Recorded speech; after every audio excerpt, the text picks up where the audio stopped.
from Los Angeles Missions College. That one bounces in. Did have a good year at Los Angeles Mission. Hit 341, 31 RBIs, 4 home runs. So also 7 stolen bases. So if you're Ramos, want to keep him off here. Certainly 7 stolen bases in 40 games for a first baseman is pretty solid speed. You don't normally think of first baseman as threat to steal. So Story a little bit more dangerous on the base pass than your average first baseman.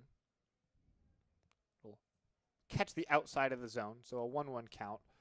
Probably for Story, he also can play left field, so that's part of why he's a little more mobile than, say, Grant MacArthur over at first base, who you put him in the outfield, he'll be a deer in the headlights. Yes, but we have seen some people that probably shouldn't be playing outfield play outfield before, so but I'm sure that Story is well equipped out there. 1-2 count. Of course, you can hide someone in the corner outfields, but in a big park like the Great Park, you'd like to have some speed out in the outfields. In the corners as well, as it's certainly deep enough to the alleys. 1-2 here for Ramos. Chopped, just foul. As he looks to work through a second scoreless inning.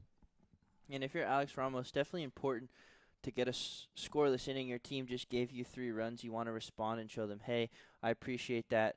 Go back out there and score some more without you giving up any. So 1 pitch away from Ramos doing exactly that. The 1-2 misses away. On deck for the Philippines is the catcher, Ethan Mercado. He's got his catcher's gear on, at least somewhat. He's got his shin pads on in the on-deck circle. You don't see that very often. But Mercado rocking the look as he readies himself in case he gets the opportunity to face off against Ramos. That one is lifted into center field. Outfielders calling each other off, and Salmon will make the catch. So that'll end the second inning here. Riptide still up 3-0.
So we begin the bottom of the second here. Riptide up 3-0. Show Garcia, the number 8 hitter, stepping up to the plate. Garcia out of Georgetown, playing locally this summer out of Irvine, went to Crean Lutheran High School where he was the team MVP his senior year. So he'd like to put on his show for his family this summer. Garcia said he was going to show us something special pre-game, so that one catches the inside corner. Garcia's down 0-1. Garcia is 0 for 1. He went 0 for 1 yesterday. So looking to get off the schneid here and get his first hit of the summer.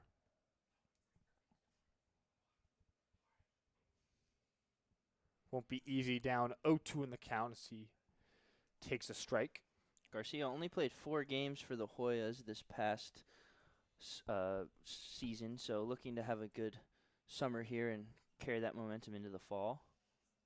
The 0-2 to Garcia. He will swing and miss, so Garcia strikes out. The second strikeout for Zanke, the starter for the Philippines. That'll bring up Tyler Holland, the shortstop, up next. Holland out of Arkansas, redshirted last season. He went 0 for 2 last night. But highly touted prospect. He was a top 500 prospect in the 2024 class, according to Perfect Games. So looking to show some of that potential here. That one is in for a strike. Holland, also a pitcher for the Razorbacks, although we have not seen him on the mound yet this summer, but could seeing that soon. Coach Evans did say he expected Holland to focus on hitting, but anything is possible. Holland's quickly down 0-2 in the count, so far 5 pitches, all strikes from Zanke. If you're Zanke, kind of a disaster inning in the first, want to have a cleaner one here. A lot of things went wrong, both his fault and just around him, so definitely want to clean that up. Zanke will miss down, so 1-2 count now. We had been on immaculate inning watch there, but no longer if that one misses down. Not something you see every day, so that would be cool, but I'm sure the Riptide wouldn't like to see it, so 1-2 count now to Holland.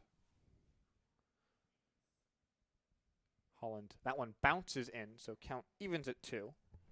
Mercado doing some acrobatics to stop that one, although no runners on base, so not necessary, but good practice for future.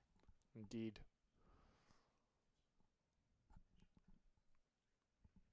Holland from Mission Viejo High School. Let's see. Tries to battle. Does not yet have a hit this summer. That one, though, is lined to left field sharply, but hangs up long enough for Leo to make the catch, and Holland is retired. Second out here of this second inning, and it'll turn the lineup over to Jake Evans, who got things started in the first inning. Evans singled to left field, stole second, and then later came around to score the first of those 3 Riptide runs. So looking to add on to an already productive day around the base paths. Yeah, Evans was the spark in that first inning. 2 outs here, see if he can start something else. That one bounces in. Zanke's had a little bit of trouble finding the zone consistently, though he's been better this frame. Yeah, he's definitely struggled. We saw that in the first inning, but 2 quick outs here. See if he can get through a clean inning. Once you get through that clean inning, it kind of boosts your confidence a little bit. You feel better about yourself. One is grounded off himself, so count evens at 1 as Evans gives himself a bruise for the morning. And obviously he gave up 3 runs in that first inning, but it's not an insurmountable lead to overcome. So if he can have a clean inning here and give himself some confidence going forward, definitely able to keep this Philippines team in the game. Evans will ready himself for the 1-1. That one is chopped towards third. Throw on to first is way wide and high, and Evans will reach for the second time this ball game. That error there from Owen Stevenson. We saw between innings he missed a couple throws to first base, and he misses that one high and away. Yeah, another mistake from the Philippines team, and with 2 outs, that's not what you want to do. Your pitcher gives you an out, and you put a base runner on.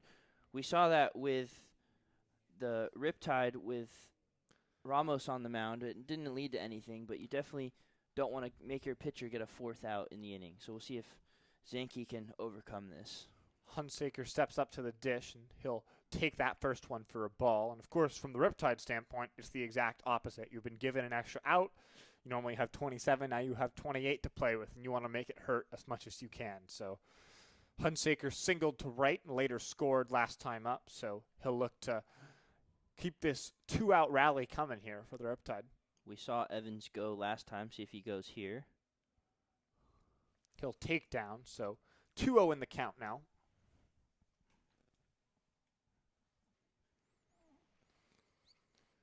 He'll step out for the moment, readjust himself. An already dirty uniform for Hunsaker. Of course, he stole second and then advanced from second to home on a pair of wild pitches. That one catches the outside corner of the zone, so 2-1 count now. Hunsaker still ahead in the count, 2-1. Definitely want to be aggressive here, 2-1. You have 2 outs. So we'll see if Evans runs, but if not, Hunsaker had a good single last time. See if you can put another one in the outfield and keep that offense moving. Certainly keeping a close eye on Evans at first base is Zanke, and he does go. That one, though, is fouled off, so Evans will have to take the trot back to first base. Looks slightly confused, but now realizes what happened and returns to first. So 2-2 count now for Hunsaker, who's got to do some 2-strike hitting. Some good cardio for the base runners today. For the Riptide, we saw Heffler sprint down to second twice and have to come back, and now Evans does the same here. The 2-2. That one is taken down, gets away, and looks like Evans is in some trouble here. That one, they'll try to pick him off, but they miss the tag, and Evans is able to get himself into and right back out of trouble. Poor execution there from the Philippines. Evans was indecisive on whether he was going to attempt to get to second on that ball that skipped away, but able to get back safely to first, so no harm, no foul. And once again, another mistake from the Philippines on both ends. I thought Mercado could have got that ball out a little bit earlier, and then obviously they didn't tag Evans. So mistakes early and often here for the Philippines. Evans will be off on the 3-2 here. 2 outs in the inning. That one, though, is fouled off, so some more cardio, which is the #1 rule of Zombieland. Got to have cardio. So getting some good training in case the zombie apocalypse comes here to Great Park in Irvine. 3-2 again as the count remains full. Runner goes. That one will be fouled off again, so we'll do it all again. I like this at bat from Hunsaker.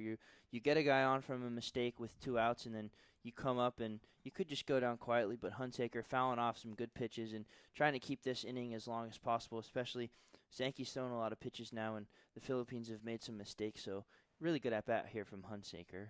They're only hitting 143 for the Lancers at Cal Baptist last season. He's hitting 1,000 so far this summer. They'll try to keep that up. Takes inside. Well, and 2 men on base now for the Riptide.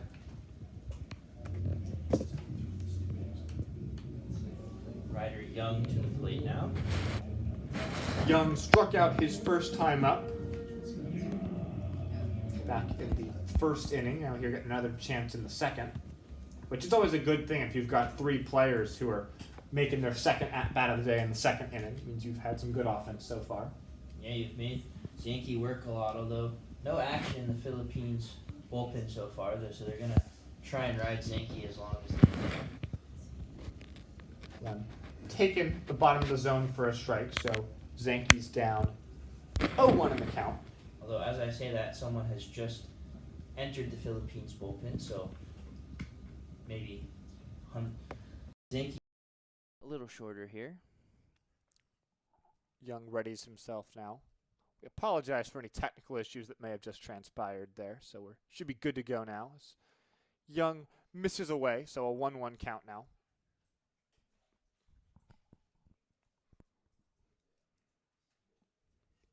Young looking to add on to his team leading 2 RBIs this spring or this summer. Gonna take on the 1-1 from Zanke. That one misses away, so 2-1 count now. Yeah, a run here would be huge if you're the Riptide. You were given a gift by the Philippines on that throwing error, and now 2 runners on. If you can cash in here, it puts even more pressure on both Zanke and the rest of the team to come from behind. So Ryder Young can cash in huge here. One is popped foul, and I mean, even at the minimum, if you don't score, you've already, between Hunsaker's at bat and then 4 pitches here to Young, you've made him throw an extra 10, 15 pitches.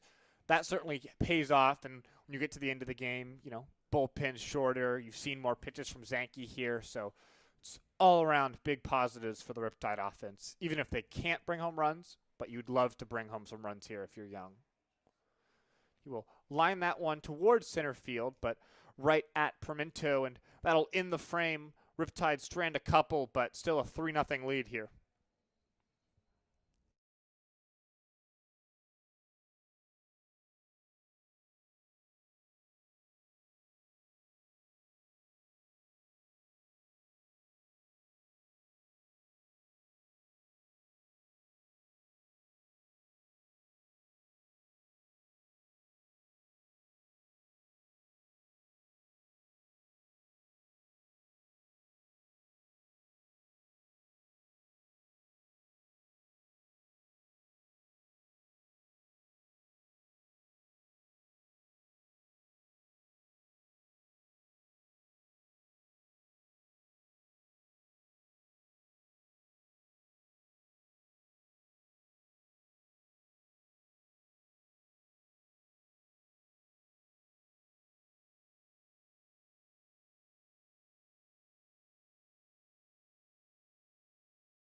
So we prepare ourselves here for the top of the third.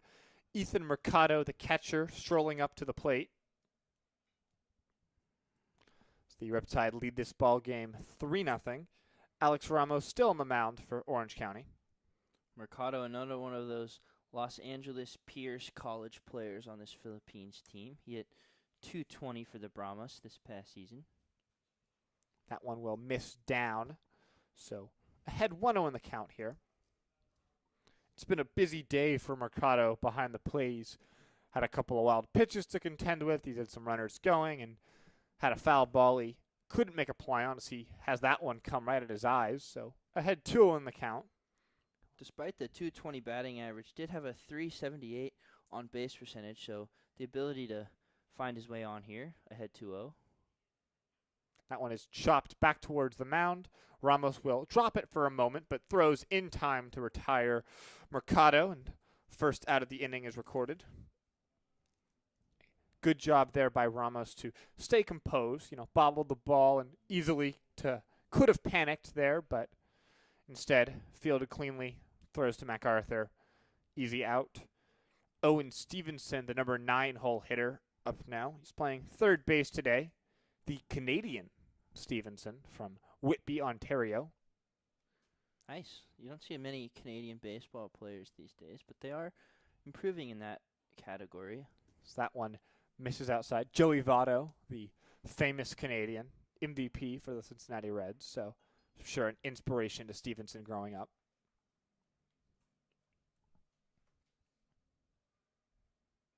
One misses inside, so 2-0 count. And the Blue Jays having a pretty good start to their season after that big extension to Vladimir Guerrero Jr. So baseball in Canada alive and well. That one misses inside. Stevenson's up 3-0 in the count. He goes to college in Kentucky, though, for Kentucky Wesleyan University. He's going to be a senior when they return in the fall. Does not have a hit so far this summer. He'll take that one on the inside corner, so 3-1 now. Ramos deals with the bottom of the order. He's fallen behind of both Mercado, the 8-hitter, and Stevenson, the 9, but looking to... That one is lined towards left field. Will chase back Heffler a few steps, but he'll make the catch. So despite being behind in the count, Ramos will manage to skate around the 8 and 9 hole hitters, and he'll deal with Tyler Pimento at the top of the order with the bases empty. The only base runner to reach so far for the Philippines came on an error in the first inning, so otherwise it's been smooth sailing for Ramos, who's looked good so far. Pimento out of Mount San Antonio College. He will wave at the off speed there. Ramos has done a good job of mixing speeds. He's really got 3 or 4 distinct speeds that his pitches go. That one drops into the zone, another off speed, well placed. I think what's interesting about Ramos, a 90-mile-per-hour fastball, a changeup at 86. Normally you see a bit more of a range difference between those two pitches, but I think that can make it challenging for hitters. So he'll spike that one. You sort of expect that changeup to be, 8 miles per hour, so slower than the fastball, and when it's a quicker changeup, that can be more difficult to deal with. Yeah, I think it's definitely could be an advantage at times to have a faster changeup because it kind of looks like that fastball the whole time, just especially because it's faster and then it kind of drops off the zone. So definitely a good pitch for Ramos. The 1-2 is waved at. Ramos strikes out his 4th batter. Instead of commercial here, we'll throw it back to Savannah Alvarado, who talked to Coach Evans about what the Riptide needed to do to get the bats going before the game. Hey everyone, I'm Savannah Alvarado here at Great Park alongside Coach Brian Evans in the dugout. So Coach, just kind of gauging our opponent today, what can we expect to see from the guys? A competitive team. I think they're going to put the ball in play and make us play defense. And we should expect a good competitive game today. Sweet. So what's going to be the key today to kind of generate more runs and get some secure, solid at-bats? We talked to the guys today about approaches at the plate and looking one half of the plate and kind of giving up on the other half of the plate. So hopefully we can get into a little rhythm today and look one half of the plate and not miss our pitch. So what's the message to the guys pregame to really fire them up and get them going today, Coach? Well, this is their career. If they need firing up, they're in the wrong sport. No, I'm just kidding. No, we need to come together as a team and take quality at bats and play for one another rather than ourselves. And yeah, I think we're going to turn the corner today. Awesome. Thank you so much, Coach. I appreciate it. Of course. Thank you. Sam and Hewen, back to you.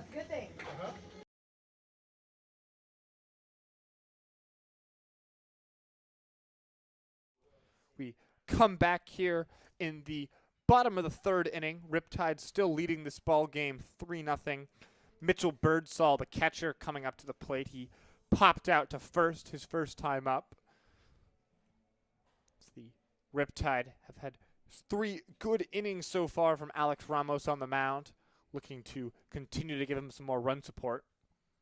And if you're Hunter Zinke out on the mound, not the greatest start to the game, but did have a scoreless inning last time.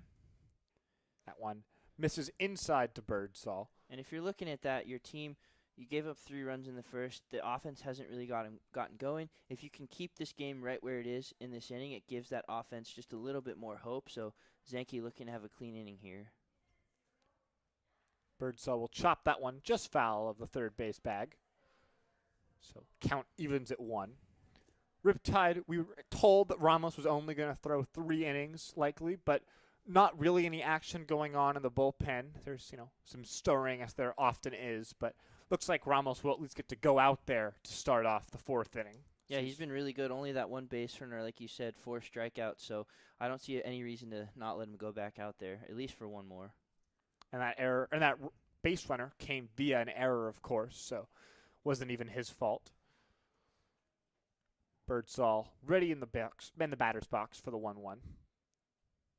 He will chop that one foul. Looked like he was fooled by the slider there as it was out off the end of the bat, but able to at least make contact. Yeah, one of the better pitches that Zinke has thrown today. We'll see if he goes back to that a little further off the plate, get Birdsall chasing. Birdsall now down in the count, 1-2. That one misses well away and skips to the backstop, but with no one on base, of course. No harm, no foul. Another wild one from Zanke. We've seen that quite a bit today, even in his warm-ups. We'll see if he can compose himself here a little bit. Zanke used to play first base in high school, but now exclusively a pitcher for LA Mission Community College. That one is up and in, but swung at by Birdsall. He goes down swinging. The third strikeout of the ball game from Zanke. That one was at his eyes, but unable to lay off it is Birdsall. So that'll bring up Grant MacArthur, the first baseman. He walked and came around to score in the first inning. Yeah, first, not a great at-bat from Birdsall. We'll see if MacArthur can get something started here. MacArthur takes a strike on the outside half. So down in the count 0-1, but he was down in the count and battled back to earn his walk back in the first inning. So yeah, good at-bat. Ended up coming around to score. That's what you like to see. He will swing and lift that one over the edge of the first base bag, but it's going to land harmlessly in the Philippines bullpen. He's down in the count 0-2 now. And MacArthur kind of gifted extra life in his last at-bat, popped one up into foul territory. It was definitely playable. 3 Philippines players converged on it, unable to catch it, gave MacArthur another chance, and he ended up having a good at-bat and then scoring a run. So hopefully, if you're the Philippines, don't want that to happen again. Down 0-2 in the count now, but that one misses away. So 1-2 is MacArthur, who struck out, and then walked in his first 3 at-bats of the summer so far. So he's yet to put a ball in play. We'll see if that changes here or if he continues to be part of the 3 true outcomes. It's always good when you see those power guys getting on base via the walk. Obviously, those 10 home runs had a just below 300 average. So if he's able to get on base via other means, you really like to see that. Missed away there, so 2-2. And he had a 447 on base percentage to go with his 300 batting average at UConn, so walking about 14% of the time. Will swing and miss this time, though. He'll go down swinging. The second strikeout of the inning, the 4th of the game so far for Zanke. Justin Heffler coming to the batter's box now. Heffler singled and drove in a run his first time up. So looking to continue his day. And he's 2 for 3 so far this summer. So it's been a good start to the year for Heffler, who hit just .214 while at St. Mary's last year. That one is chopped up the middle. It'll be a tricky play. The speedy Heffler will reach easily. J.J. Bagfanowski got a glove on it, but unable to make a play, and I don't think that's an error. I think that's a base hit. Yeah, I think Heffler was going to beat that out regardless. It's a tough play, mile-high hop there, and good enough job by Fagfum there to come up with that. Did bobble it a little bit, but again, don't think it matters. That's going to be a base hit for Heffler. That'll bring up Jack Salmon to the plate here. Salmon popped out to end the first inning last time. Throw back there to check on Heffler, and he's back safely.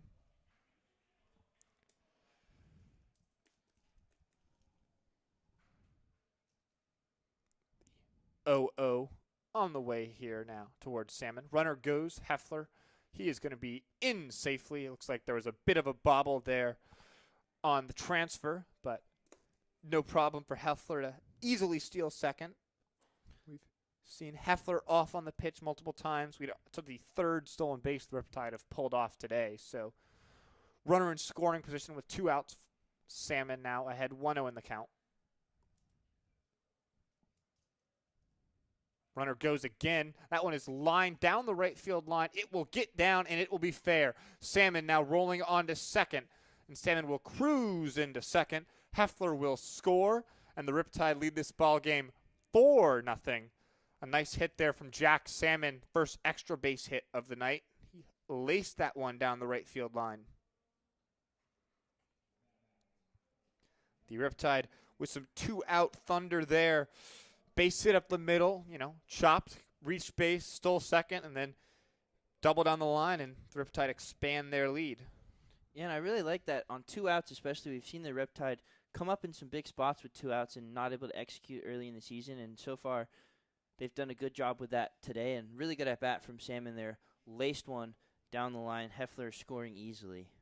Heffler had been off on the pitch, so even if it had been a single, Heffler would have been able to score, but the double meant that Heffler could cruise off the gas and score regardless. Show Garcia, who struck out his first time up at the plate.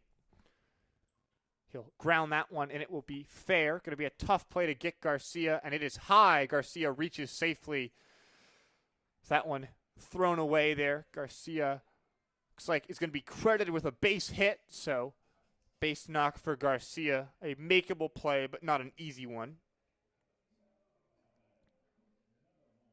Works to make up for it. Garcia had an error of his own earlier in this ball game and had struck out, so the fact he's able to reach base there. Runners at the corners now. Salmon moves up the 90 feet to third. Tyler Holland at the plate now for the Riptide. One misses away. I've got to imagine this is going to be Zanke's last inning. There's 2 arms moving around, 1 throwing in the Philippines bullpen. Zanke's thrown a lot of pitches, has had to deal with a lot of traffic, so I can't imagine he lasts much longer in this game. 1-0 here to Holland. Runner goes, chopped up the middle. Holland's speedy. It's going to be a tough play, but the play is made regardless. Holland's retired to in the frame, but the Riptide get one up 4-0 as we head to the 4th.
Leading off the top of the 4th here, J.J. Fagfum-Sent, the shortstop. He struck out looking his first time up. And it will still be Alex Ramos on the mound for the Riptide as he works into his 4th inning of work. Yeah, I like to see Ramos back on the mound. Obviously, very good body of work so far. Only that 1 base runner, not to any fault of his own, and definitely no reason to take him out.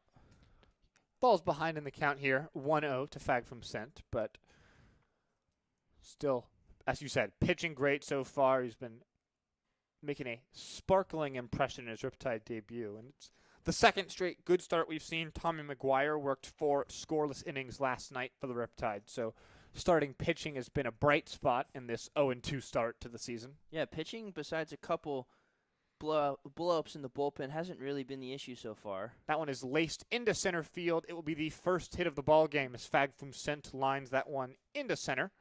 So leadoff man reaches here, and of course, there goes the no-hitter for anyone who was thinking about it.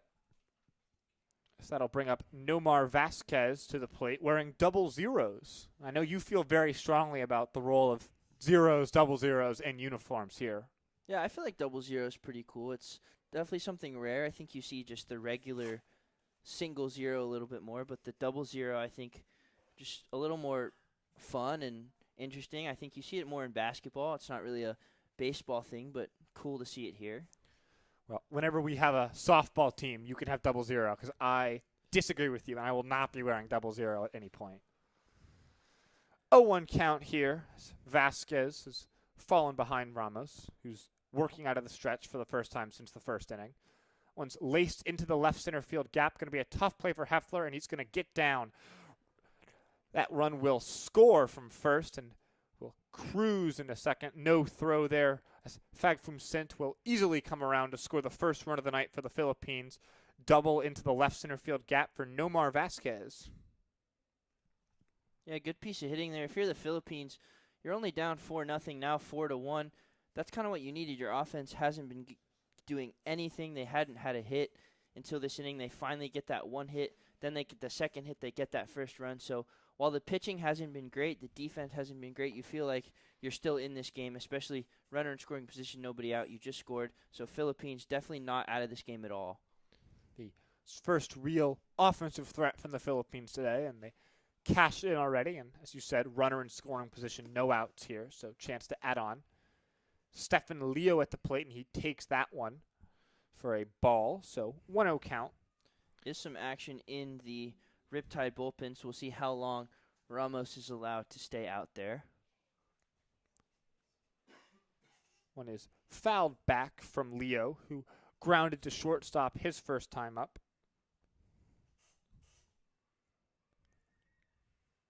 Looks like Noah Smith, the reliever, getting loose for the Riptide. How tricky is it as a pitcher and you haven't worked out of the stretch very much this game? Now, obviously, Ramos forced to work out of it with runners on base for the first time since the first inning. I mean, it's definitely different to work out of the stretch. I mean, for me personally, I pitch from the stretch regardless if there's runners on base or not. So for me, it's a little different. But going from the windup to the stretch can definitely be an adjustment. That one is laced into left field. Runner had to hold up, so no chance to score. Runners at the corners here as Vasquez on the liner had to freeze at second base. So still able to move up 90 feet there, but not able to come all the way around as Leo laces the third straight hit for the Philippines. As after really cruising through these first three innings, Ramos is in trouble for the first time. And Coach Evans is going to stroll to the mound here. We'll see if this is a meeting or if this is the end of Ramos's night. Baseball, definitely a very strange sport. Ramos cruising through this lineup, hadn't given up a hit, now sees the lineup for a second time with Fagfum Sint leading off and gives up 3 straight hits. It can definitely giveth and taketh away if you're the pitcher, and we'll see if he stays in here. All of a sudden, after the Riptide had really looked very comfortable and looked like the better team throughout the first of the 3 innings so far, all of a sudden tying one at the plate here in the form of Dylan Taguiam, as that Philippines offense has roared to life with 3 straight hits, one of which was a double, 2 singles. Again, Fagfum Sint led off the frame with a single into center. Vasquez lined a double into the left center gap, and then Leo just singled to left field. So 4-1 ball game here. Riptide still in the lead, but having to work for it now. The first pitch after the meeting misses down, and that's never something you want to see. You always want those meetings to feel productive, and a first pitch ball certainly doesn't ease the concerns that those meetings may have been unproductive. Yeah, Ramos definitely want to come in here. That one is lined to left field. It'll get down. It'll be a run for the Philippines. So Taguiam lines the 4th straight hit of this ball game, just out of the reach of Holland, who had no play there. Runners on first and second now for Noah Rodriguez. Looks like Ramos. Nope, here we go. Coach Evans coming out. Coach Evans is going to come to the mound here. Looks like this will be Ramos's night. Certainly a frustrating one. He'd cruised through the first 3 frames, but got into a lot of trouble here in the 4th. He's going to leave responsible for the runners on first and third. This pitching change is brought to you by Experian. Experian is your BFF, your big financial friend. Big enough to have the resources and knowledge that have an impact, personal enough to help you with what's best for only you. No matter where you are in your financial journey, your big financial friend is a trustworthy companion by your side. Wherever you are in your financial journey, your big financial friend is ready to help you navigate the smartest way to reach all your personal financial goals with solutions you can trust. This is Experian, your big financial friend for life. For more information, visit Experian.com.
Welcome back here to the top of the fourth.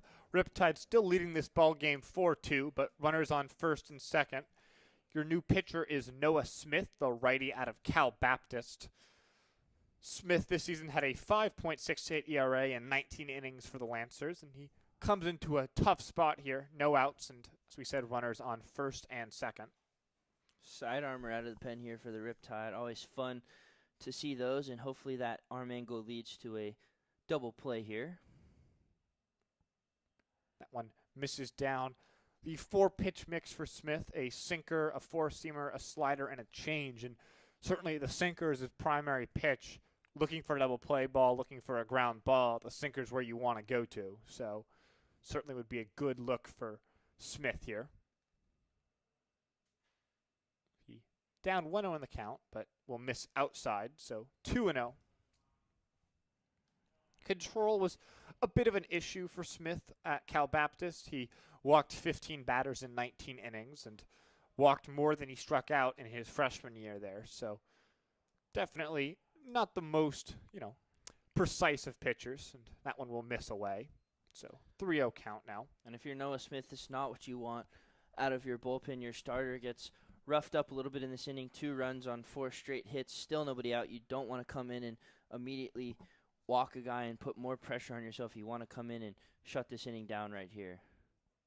Misses away to Rodriguez and walks on 4 pitches to load the bases here. So 5 straight batters have now reached for the Philippines. Hudson Story, the lone left-hander in the lineup, coming to the plate. Story flew out to center field last time. The infield at least somewhat in. Runner, we've got Jake Evans at third on the edge of the dirt. Middle end of the infield at double play depth. So, bit of a funky infield arrangement. And that one will hit Story, so that'll force a run home.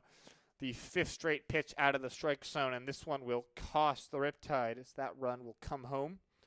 Bases remain loaded, and of course, still no outs in the inning.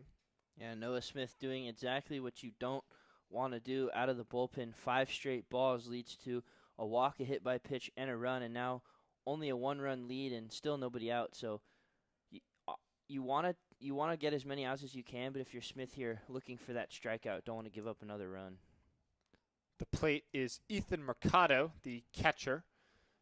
He grounded back to the pitcher his first time up, so potentially, an out that's gettable here for the Riptide. He hit just .220 last season for LA Pierce College. Takes another strike on the outside corner, so ahead 0-2 in the count. And Mercado obviously taking until he gets a strike, taking until he gets 2 strikes there, as Smith hasn't found the strike zone until just now.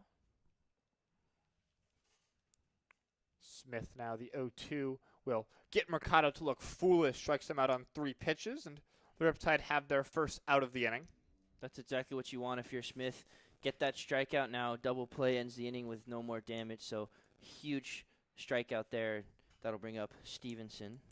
Stevenson, the number 9 hole hitter, he lined sharply out to left field his first time up, so looking here to try and bring home some runs. Of course, the tying run on third, go-ahead run on second. The Riptide lead this game by just 1.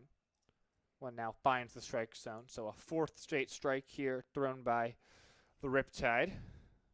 You talked about that sinker. A lot of those side armors rely on that pitch a lot, and it's going to be huge here if Smith wants to get out of this on one batter. One grounded foul, so no chance for double play, but Smith ahead 0-2 in the count. 2 strikes here. Certainly looking for a double play ball. Strikeout, obviously not a bad thing here for Smith as he tries to work his way out of the jam that somewhat he created, somewhat he found himself into. The 0-2 will get the strikeout there. So back-to-back strikeouts for Smith as he tries to get out of this with the Riptide still in the lead. Primanto now the leadoff hitter and the only batter so far not to hit for the Philippines this inning. So the 9th batter to come to the plate. Bases still loaded, but with 2 outs now, and any out will do to keep the Riptide in the lead. That one catches the outside corner. Good job by Smith here to find the zone to these past few batters. Certainly when he came in, he was having a lot of trouble and done a much better job to these last 2 hitters and been rewarded with 2 good strikeouts. Yeah, he's done well to limit his own damage that he created and potentially only give up that 1 run. That one also finds the zone, so ahead 0-2 of the 3rd straight hitter. But if you're the Philippines, obviously any inning where you can bring every hitter to the plate is a successful inning. And while you're still leading, or you're still behind as of now, scoring 3 runs and cutting into that deficit is huge here. For sure, but the Riptide would love to still be in the lead after this frame, and a strike here would do just that. That one will get you at the strike zone, and we get out of the jam. Riptide still leading this ball game 4-3. The bases will be left loaded.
back here for the bottom of the fourth. The Riptide still leading this ball game 4-3, but a lot less comfortable than it was 15 minutes ago when the Riptide were up 4-0. Leadoff man Jake Evans up for the third time today to lead off the frame. Singled to left and reached on an error his first 2 times up as the Riptide attempt to take on the new pitcher, Jaden Bagayayos. That one catches the outside corner. Bagayayos, a lefty. He, like a ton of this Philippines roster, was on the L.A. Pierce College roster, but he did not appear this season. So looking to have a good summer here, potentially go back to L.A. Pierce and give them a strong season.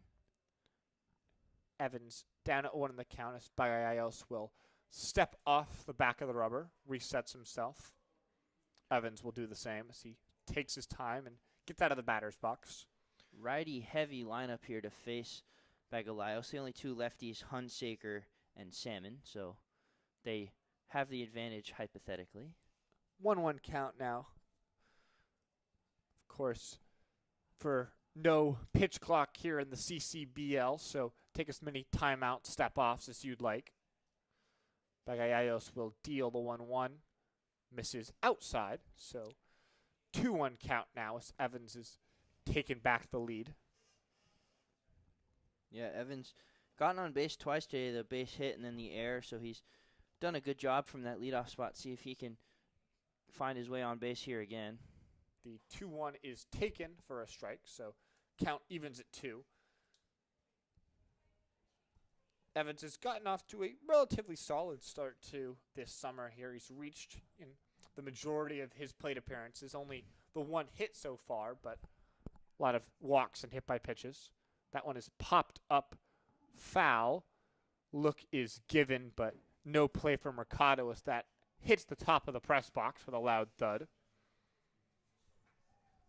I would have had a beat on it had a play been able to be made, I'm sure, but instead the ball bounces down. Looks like a young kid's taking control of it, and he can exchange it for free candy, which, I mean, I would be stoked to get some free candy personally. It's a pretty good trade. I would take that, especially as a little kid. I think that's definitely a fair trade. That one misses and hits Evans. He's been hit again.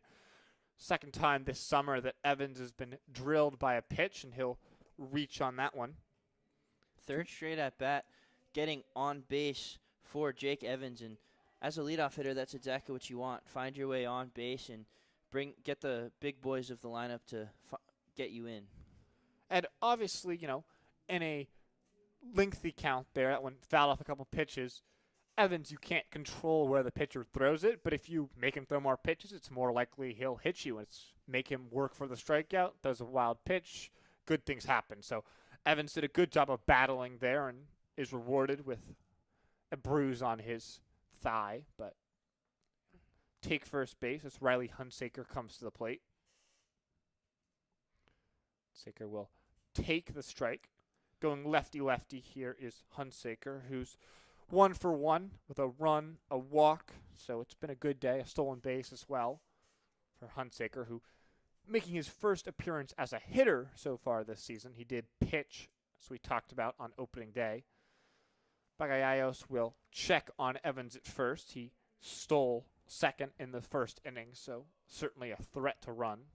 And if you're Hunsaker, you had a good year at Cal Baptist as a pitcher. Only worked 7 innings, but sub-3 ERA in those innings. But as a hitter, hit 143, so off to a good start with the bat for him. That's what you want to see. That one will hit Hunsaker as well, and back-to-back hit by pitches, and the Riptide have 2 men on base here.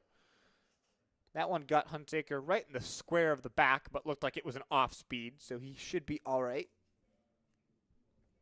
Yeah, but back-to-back good at-bats for the Riptide. You get some luck there getting plunked twice. And now Ryder Young, a big chance to do something here as we'll have a meeting with the players at the mound. But if you're Ryder Young, struck out or flew out his last at-bat, struck out his previous at-bat before that. So looking to do some damage here, nobody out.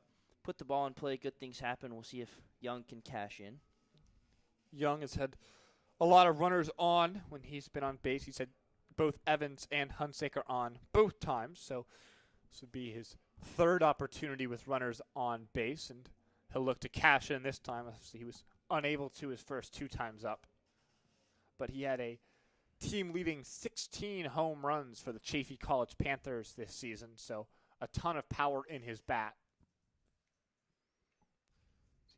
Readies himself for the first pitch. Misses away. And again, another pretty big hole on that right side of the infield. We saw it for Salmon, the second baseman shaded towards the bag. Big gap between him and the first baseman. See if Young looks that way to potentially drive Evans in from second. The 1-0 to Young on the way from Bagayayos.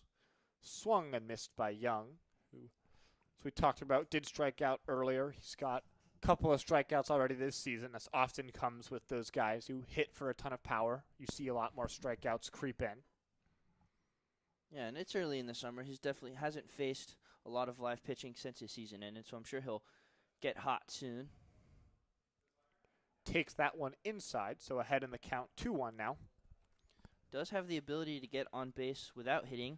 Did hit 447 at Chaffey College, but had a huge 515 on base percentage. So got on base more than half of his at bat. So definitely has that ability here. He's earned himself a transfer to Gonzaga. That one, though, is popped up. It'll stay on the infield.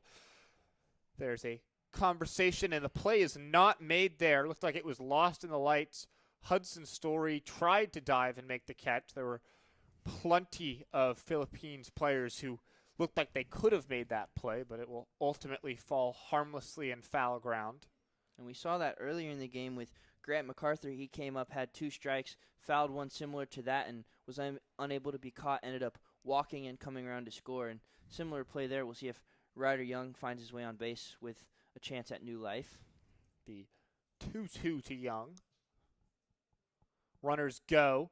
Young will, though, foul it off to the right side, so they'll have to return back to first and second respectively. It almost looked like Evans made the decision to go there, and then Hunsaker followed suit, rather than it being a called double steal. It looked like Evans got the much better jump of the two, and then Hunsaker decided that he needed to run once he saw the guy on second going. Yeah, a little bit of a delayed steal, kind of shuffled there before taking off, and then Hunsaker responding to that. 2-2 again to Young. That one is lifted into center field. Certainly playable for Pimento, and he will make the catch. So Young is retired for the third time this game. Mitchell Birdsall, the catcher, will stroll up to the plate here. Birdsall, a strikeout in his last at-bat, looking to turn his fortunes around, get an RBI here with 1 out. The 3 and 4 hitters have had 2 men on base each of the 3 times they have come up so far and are a combined 0 for 5. So not exactly getting the damage done from the middle of the lineup like you'd like to see, but still a lot of game left and another opportunity right here for Birdsall. Birdsall takes that one down. It'll get away, and the runners will move up 90 feet apiece, and now runners on second and third here. Hunsaker and Evans will skedaddle on up the base paths. Another wild pitch out of this Philippines pitching staff, and now Birdsall even a better opportunity. 2 runners in scoring position with less than 2 outs as the Philippines bring their infield in. Exactly, an infield in, chance to sharp grounder get through, and instead Birdsall will swing and miss. Kind So of 1-1 count now. Kind of the first time we've seen that this summer from either of the teams here at the Great Park. There's been some situations with runners at third and less than 2 outs, and they haven't brought the infield in, so first time we're seeing that.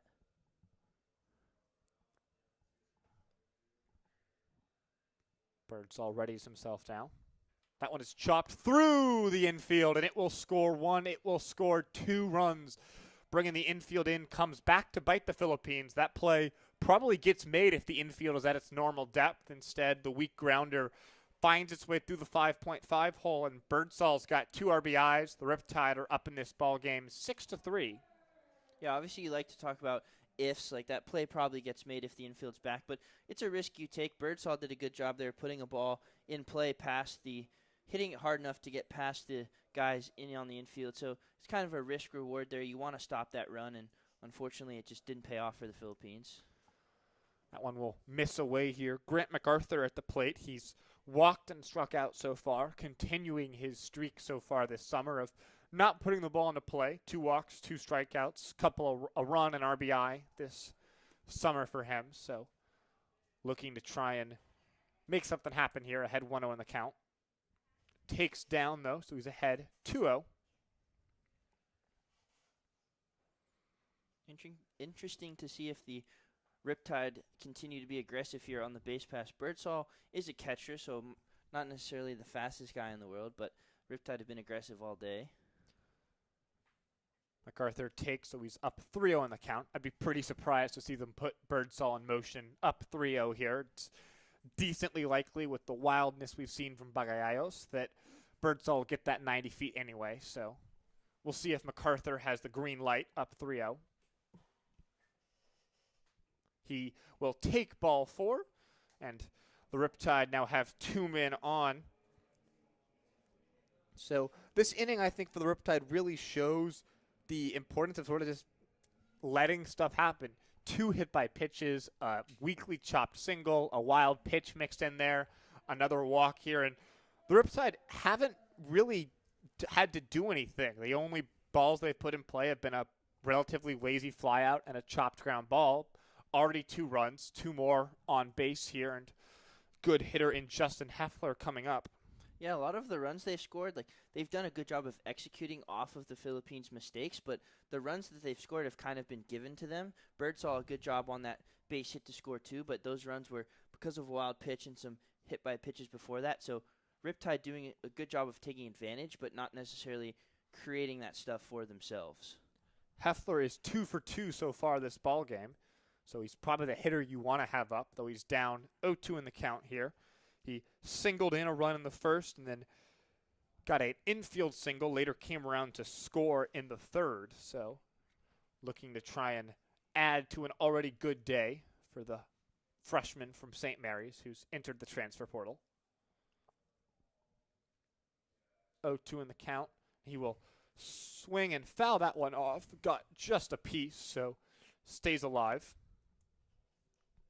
Yeah, you want to fight here if you're Heffler. Less than 2 outs, runner in scoring position. Find yourself down 0-2 pretty quickly. So if you can find a way to keep a couple of pitches, it's good at bat. Of course. Birdsall on second, MacArthur on first, and that one is fouled off again from Heffler. So he's done a good job battling so far.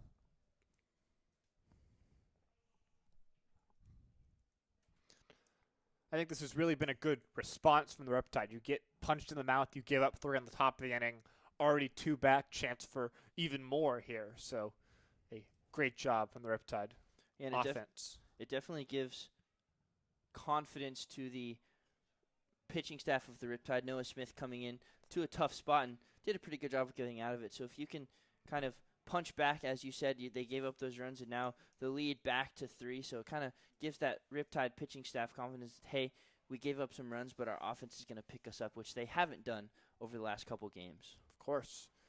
Doubled the runs today already. You scored in the first 2 as Heffler takes that one down. I mean, the Riptide had scored in just one of their 18 half innings in their first 2 games. They've scored in 3 of the 4 tonight. So really just all finally coming up Riptide offensively, and they'll look to extend their lead.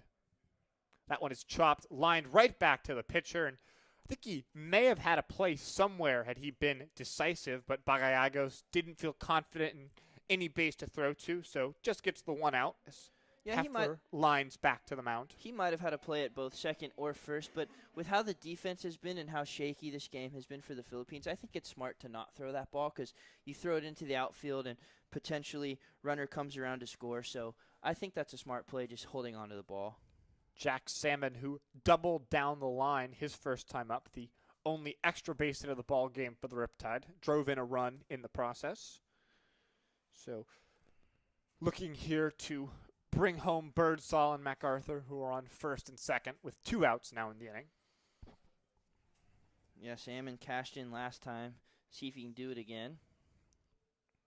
Say, Bagayayos will step off, but with no one covering either first or second, not much reason for the runners to fear. One misses away, so count even at 1. And MacArthur, not the fastest runner at first base, but will be running 2-out jump. So if Salmon can punch one into the gap, then potentially MacArthur can score from first. They're getting a good lead. As, again, the Philippines, who brought the infield in and were punished as a result, have decided to lead the infield back here, not try and hold the runners on the base. They're going to let them get as much of a lead as they really want here. 2-1 count now to Salmon. He will swing and miss at that one, so count even at 2. Before that double, Salmon popped out to shortstop. I do want to shout out Heffler, although he did softly line out to the pitcher. Ended up being a pretty good at-bat. He fell behind 0-2 pretty quickly and then worked some pitches, fouled some pitches off. So not the result he wanted, but pretty decent at-bat for a guy who's had some good at-bats today. Count will run full to Salmon here as he takes a pitch away. So 3-2 count, 2 outs. MacArthur and Birdsall will get a head start here. Yeah, runners moving. Salmon definitely wants to put a ball in play, see what happens. That one is lifted to the left side, but not out of the reach of Owen Stevenson, so that'll end the inning. Riptide leave a couple, but they get 2 runs back, up 6-3 as we head to the 5th.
We come back here for the top of the 5th. J.J. Fagfumseent coming up to the plate to lead off this inning. He led off last inning, of course, as all 9 hitters for the Philippines came to the plate. He singled to start off that 3-run frame. It's back up here. And if you're the Philippines, kind of demoralizing. You score 3 runs, cut the deficit to 1, and then Riptide obviously battled back and extended that lead up to 3. So for the offense, want to find that momentum again and see if they can knock Smith around a bit. Smith did a good job to battle back there, gets the strike. He came into a game with the bases loaded, then walked a batter, hit a batter. So bit of a tough start. Struck out 3 in a row to get out of the jam without giving up too many runs, as he'll get the strike here on Fagfumseent. So ahead 1-2 in the count. Yeah, obviously you want to come out of the bullpen firing and not put yourself in more trouble, but he did a good job of limiting the damage that he created for himself. So we'll see if he can have a cleaner inning here. That one was waved and missed. A 4th straight strikeout from Smith. Fagfumseent goes down swinging. Struck out for the 2nd time there. Struck out looking the 1st time.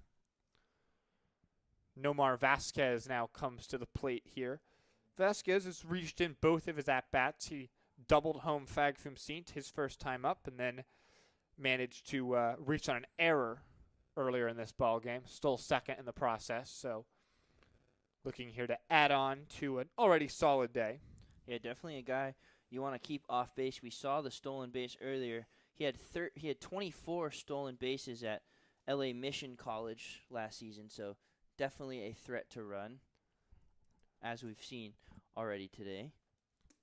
0-1 count here to Vasquez. One misses away, so 1-1 now. Smith obviously has struck out 4 straight batters, and we talked about that isn't really a huge strength for him. He struck out about a batter an inning at Cal Baptist, so nice to see him expanding his arsenal. That sidearm delivery helping him work some punch outs, though he does miss that one away, so a 2-1 count. Yeah, sidearm can definitely be weird for hitters to face as it comes lower and it can kind of mess up your eye level and whatnot. So definitely a reason for some high strikeouts, and we're seeing that here from Smith. He'll miss away again.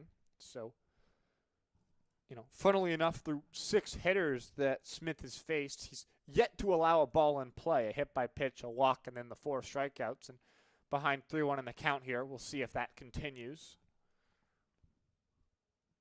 Smith deals. One is chopped to short. The first ball put in play. Holland will field, throws well high and over the bag, and Holland makes an error there. So that will allow Vasquez to reach. Yeah, Holland took his time there a little bit. We talked about Vasquez being a speedster. He kind of waited back on that ball. It took kind of a tricky hop at the end. He had to rush and obviously overthrew that. So I would have liked to have seen Holland come in on that ball a little bit and make Vasquez seem a little slower, but hopefully Noah Smith can work around that error. Stephen Leo now steps into the batter's box. He singled and scored last time up, as well as a ground out to shortstop. That ground out here would be welcomed as potentially a double play ball if Holland wants to redeem himself. And I wouldn't be surprised to see Vasquez take off. We talked about the 24 steals at his school and already a stolen base today, so down by 3, I wouldn't be surprised to see him take off. He does not go there, and a strike in from Smith, so count even at 1, though certainly worth keeping an eye on Vasquez.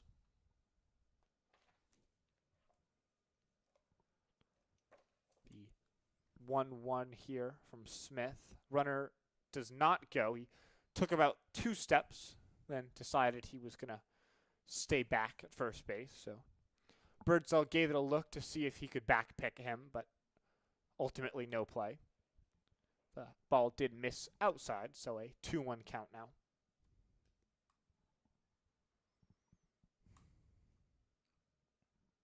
Smith deals. That one catches the zone. 2-2 count. Now Smith looks a lot better here after the walk and the hit by pitch. The first 2 batters, he's been very, very clean. The 4 straight strikeouts, and then got a ground ball. Unfortunately, was an error, but he's looked a much different pitcher since the first 2 batters he's faced. Runner does go here, strike him out, but cannot throw him out. Looks like they are going to return the runner back to first base. Oh, they're actually calling the runner out at second. So Leo interfered there with the throw from Birdsall. Inning is over. We are halfway home. Riptide lead 6-3.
Show Garcia leads off here, bottom of the 5th.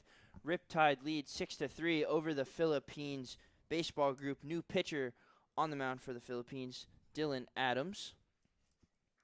Show Garcia a single last at bat to the third baseman, an infield hit as he steps in here against the new pitcher Adams. First pitch on the way, swing and a miss by Garcia, the freshman out of Georgetown. Adams, another one of those L.A. Pierce College players on this Philippines team.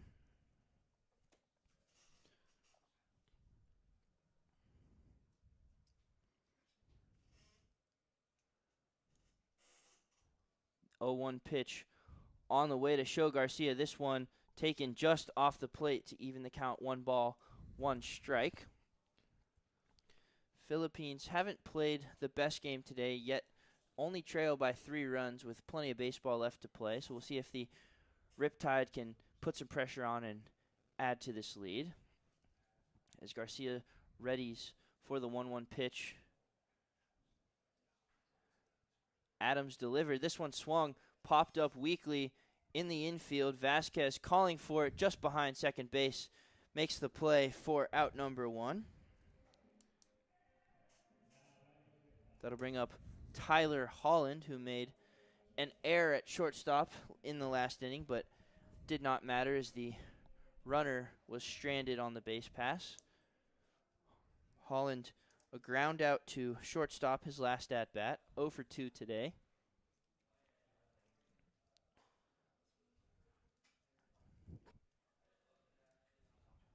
New pitcher, obviously.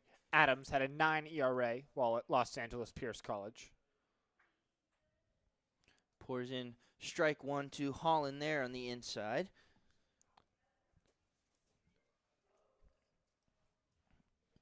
Holland looking to get a base hit here, his first of the day.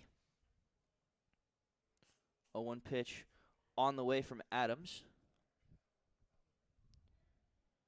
Check swing. They say he went around, so count will move.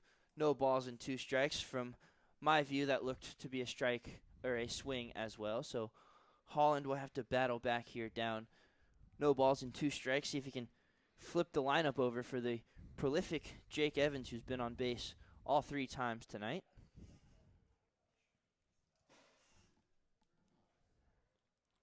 Down 0-2, you really have to battle here if you're Holland. Pitch on the way. This one fouled straight back towards the Great Park parking lot. Hope you didn't park too close today, Sam. No, I'm a little further away. There was a soccer tournament when I got here, so I had to park just an extra parking lot over, but I think that means my car should be safe. Yeah, I ran into that same tournament, but I saw you walking in, so we should be fine from the foul balls. Still 0-2 after the foul ball. Adams comes set. This one in the dirt outside for ball 1. A good job by Holland here. He's seen a couple of pitches with 2 strikes. Obviously, fouled one off now. Seen the ball, so working his way back into this at-bat. Holland out of Arkansas, but redshirted this past year, so getting his first real taste of college baseball. 1-2 pitch on the way. This one swung, fouled into the parking lot once again. So ends up being pretty good at bat so far for Holland. Fell behind 0-2 pretty quickly, but fouled off some pitches. See if he can keep this going. Adams, 28 innings for L.A. Pierce College, 21 walks and 27 strikeouts. So can strike you out, but does have the tendency to put you on base as well. 1-2 pitch again. This one grounded sharply to third. Stevenson has it. 1-hop throw to first in time to deposit Holland for out number 2, and that'll flip the lineup over for Jake Evans, who, like I said, on base 3 times tonight, Sam. A base hit to lead off the game, reached on an error, and then hit by a pitch. Has scored 2 runs as well. No, Evans has done a great job, and speaking of great, that was a great play there by Owen Stevenson. Holland's a very speedy runner, so I thought that was going to be a very tough play to get him. He's lucky that ball was hit as hard as it was, because Holland was racing down that line, but in time to retire him. Yeah, the defense not so great for the Philippines today, but Stevenson, very good play there.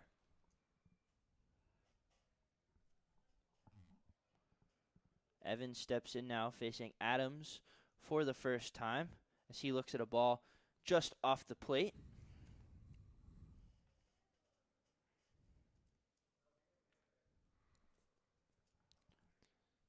Evans playing third base today after being the designated hitter last night. Sort of moved all around. He was a second baseman earlier as well, so done a little bit of everything. 1-0 pitch way outside for ball two, and you always like those guys that are versatile, can play multiple positions, both around the infield or infield and outfield, so a guy like Jake Evans, very valuable to have on your team. For sure. Not a surprise. He's got an athletic family. His brother played baseball. His sister played collegiate soccer. So it makes sense that he's able to do a little bit of everything. He was actually ranked the 18th California high school shortstop when he was a senior in high school. So he can even give you some time at that position as well. So he can really do it all.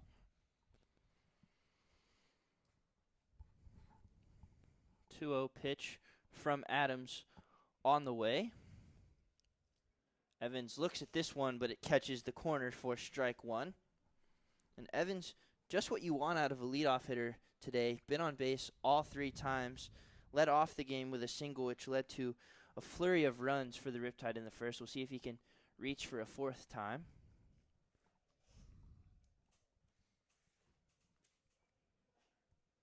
Pitch on the way. This one just off the plate. Ball three. Good takes here from Evans. He's had some pitches that could go either way, but Chris Koslow calls that one a ball, and Evans in a good hitter's count here with 2 outs.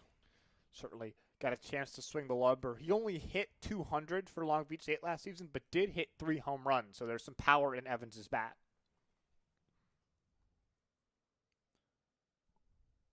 Advantage pitch on the way. This one looked at by Evans for strike two, so good location, but clearly was sitting something else there that looked a little bit slower than what he would have liked. So count a move full with 2 outs here. That's the beauty of being up 3-1, is if you want to take a pitch, you can. And still, full count here. 3-2, 2 outs here in the bottom of the fifth. Adams the pitch to Evans. This one's fouled straight back. Evans on that pitch. Just got a piece there to stay alive. That one's sent right back behind him. It seems we've had a lot better at-bats from the Riptide today, Sam. Their last couple games, they've struggled to really get anything going. They've gone down unceremoniously, but the at-bats have just looked a lot better across the lineup today. No, for sure. Certainly a new intensity and energy has come to this lineup. Again, the 3-2 pitch from Adams. This one swung, driven into the gap, going to fall fast, but center fielder Tyler Promonto there to make the play, and the Riptide go down 1-2-3. They lead 6-3.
Dylan Taguaim leads off for the Philippines. Noah Smith still out there for the Riptide.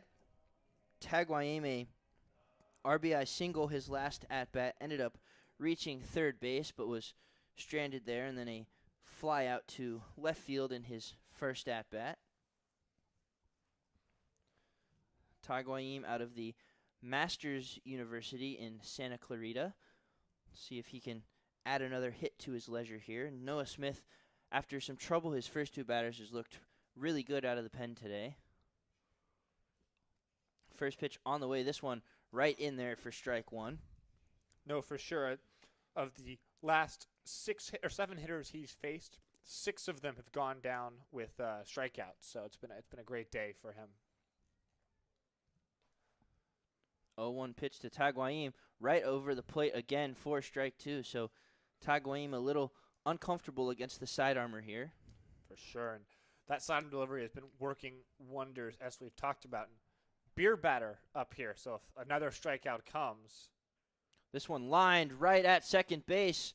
And they say he caught it. Could have been a short hop, but Show Garcia there to make the play, and Taguaim goes down on the lineup. So no free beer yet for the Riptide fans. I know. That's disappointing.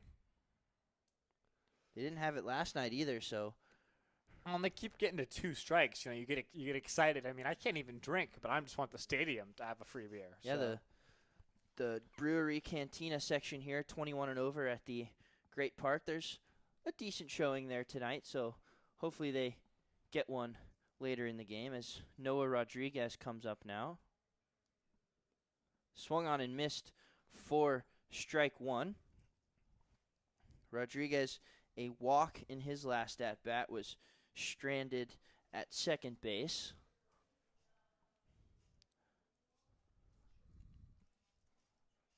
Fullerton College product as he thought about a swing but takes the slider way outside for ball one. Did hit .224 for Fullerton College last year, but 3 home runs, so it does have some pop in that bat. We saw in batting practice today some guys, including Justin Heffler, send one over the wall for the Riptide, so certainly doable here. That another slider taken off the plate for ball 2, so bit of wildness that we haven't seen from Smith since those first 2 batters. See if he can rein himself in here.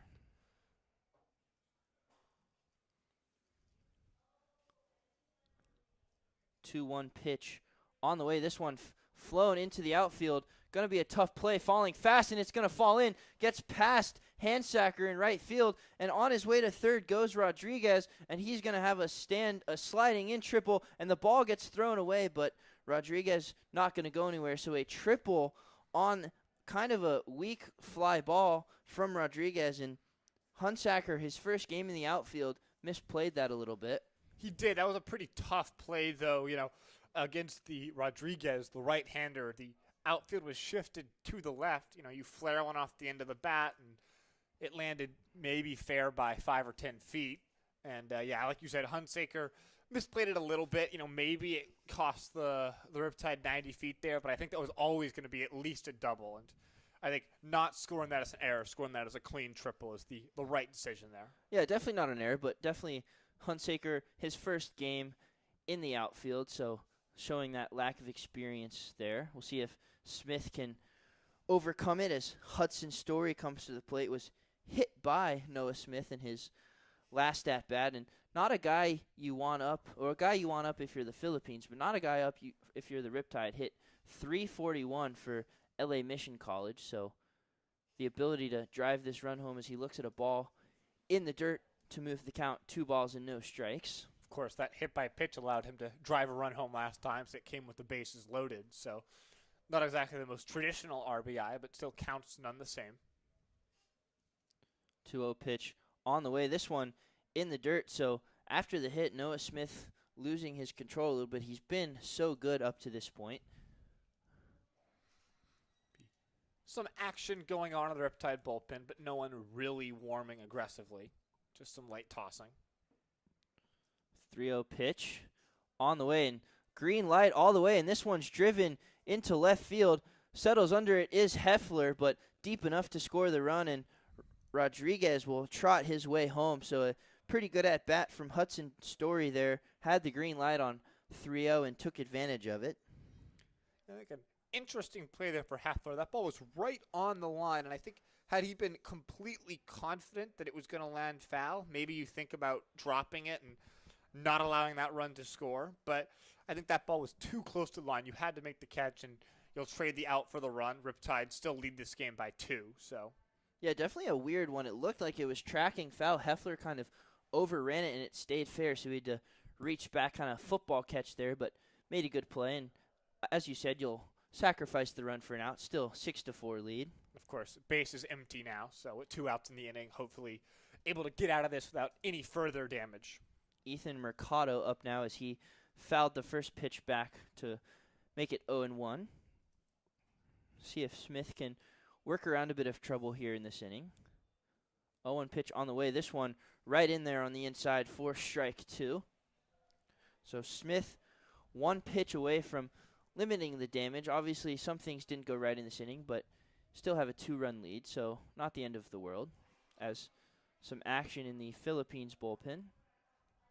And that's a bit of a hard luck run there for Smith, and he did a good job pitching. He got weak contact both times. That fly ball on the right field line was not hit particularly well. Turns into a triple, but hard to really complain with Smith's performance so far as he works through his 3rd inning here. 1-2 pitch on the way from Smith. This one way outside to even the count. So some action now in the Riptide bullpen. Looks like Trey Telfer getting loose, so potentially Noah Smith's last inning. Trey Telfer's a freshman out of Indiana, so bit of a big spot here for him as he tries to make his Riptide debut. 2-2 pitch. Swing and a miss. Strike 3. Ethan Mercado goes down. Philippines do scratch across a run, but Riptide still lead 6-4.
Hunsaker leads off for the Riptide. Could potentially make up for that run that was scored last inning. Not a catchable ball in the outfield, but definitely didn't take the best route there, and it got by him, led to a triple, and the runner scored on a sac fly. So we'll see if Hunsaker can get a knock here against the same pitcher, Dylan Adams, as he looks at one up and away for ball 1. Hunsaker been on base all 3 times tonight. A base hit where he came around to score, a walk, and then a hit by pitch where he came around to score. So if you're Hunsaker, that's a pretty good day.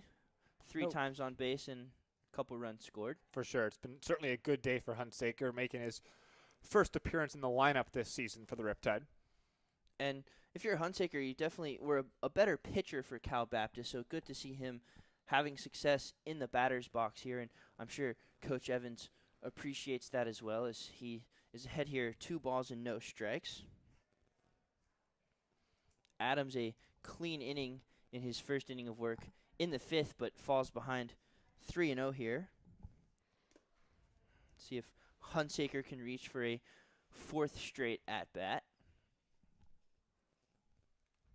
Up 3-0 in the count, certainly in a good position to do just that. And he's a liability on the base path. He's effective and quick, so. Taking ball 4, so 4-pitch walk for Dylan Adams puts Riley Hunsaker on base. And Sam, he's been on base 3 times. He's scored twice, so if you're the Riptide, you like to see him standing on first base. He's done a very good job today, and hasn't had to do too much. 2 walks, got hit by a pitch, did have that single back in the first inning, but sort of just letting things come to him, and that's been a good approach for him today. Yeah, patience is a good thing to have as a hitter, so he's done a good job today as Ryder Young steps up. So he takes one inside, so 5 straight balls here for Dylan Adams after an effective last inning. And Ryder Young, 0 for 3 today, a guy that can get going for this Riptide team. You want to see him be a big bat, but so far hasn't done that today or to start the season. 2 flyouts to center and a strikeout on his ledger as he fouls this one into the parking lot. Count moves even, 1 ball and 1 strike. Young, certainly a talented hitter, and as we touched on, he had that big double in the season opener.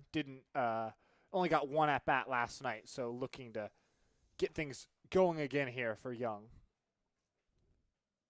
Adams peeks over at Hunsaker, who is a threat to run, doesn't go. This one in the dirt, and now Hunsaker, easy chance to second base as that one's spiked by Adams, so that'll be a wild pitch, and now Hunsaker moves into scoring position with nobody out, and another big spot for Ryder Young. He's come up with runners in scoring position in each of his 3 at-bats and hasn't been able to cash in, so we'll see if he can do that here as a pitching meeting on the mound. There is a lefty warming in the Philippines bullpen. Looks like a lefty sidearmer, so could give some trouble to the Riptide, but it looks like Adams will stay in the game. Looks like it would be Brandon Hoffman in the bullpen for the Philippines here. But for Hunsaker, that's the 4th time he's advanced on a wild pitch, so he's got an entire trip around the base paths worth of wild pitches. He moved from 2nd to 3rd and 3rd to home in the 1st, and then 1st to 2nd in the 4th, and again here in the 6th inning. So it's been busy. As you brought up before, Hunsaker definitely ready for that zombie apocalypse if it were to come. He's gotten a lot of good cardio today. As pitching meeting is over, Adams will stay on the mound, still facing Ryder Young in a 2-1 count. We talked about it. Ryder Young, first at-bat, had 2 runners in scoring position, struck out. Second at-bat, same thing, flew out. Third at-bat, exact same situation, flew out once again. So we'll see if he can do something here and give himself another RBI. Look to second now, the 2-1 pitch. This one, slider, gets away, and Hunsaker advances on yet another wild pitch. He takes a big turn around third, but decides to stay there. So Riley Hunsaker running a marathon around the bases today. Oh, he had bad intentions there when he rounded third. He was thinking about trying to stretch that wild pitch into a 2-base wild pitch there, but did a good decision to stay on third and able to move just 90 feet away, infield back in for the Philippines. We saw that bite them last time with Birdsall at the plate. So Ryder Young, advantage count here, definitely a big chance to do something. 3-1 pitch on the way. This one taken downstairs, so Ryder Young reaches base on the walk. So runners at the corners with nobody out for Mitchell Birdsall, who had a big 2 RBI single in his last at-bat. No, Birdsall did. He managed to put bat on ball, which is what you can ask for, and he chopped one through the left side. It looks like we may have a pitching change here, as we'll have Hoffman into this ball game. This pitching change, if it is a pitching change, which I believe it is, we'll wait here and make sure that he's going to lead this ball game. Hoffman's come out of the bullpen, though Adams appears to not want to leave. He finally will. This pitching change is brought to you by Experian. Experian is your BFF, your big financial friend. Big enough to have the resources and knowledge that have an impact, personal enough to help with what's best for only you. No matter where you are in your financial journey, your big financial friend is a trustworthy companion by your side. Wherever you are in your financial journey, your big financial friend is ready to help you navigate the smartest way to reach all your personal financial goals with solutions that you can trust. This is Experian, your big financial friend. For more information, visit Experian.com.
Pitching change here, it will be Hunter Boylan to the mound, another lefty. The Riptide faced a lefty today, Jaden Bagalayos, and they scored 2 runs off of him. So we'll see if they have similar success against Hunter Boylan out of Chico State.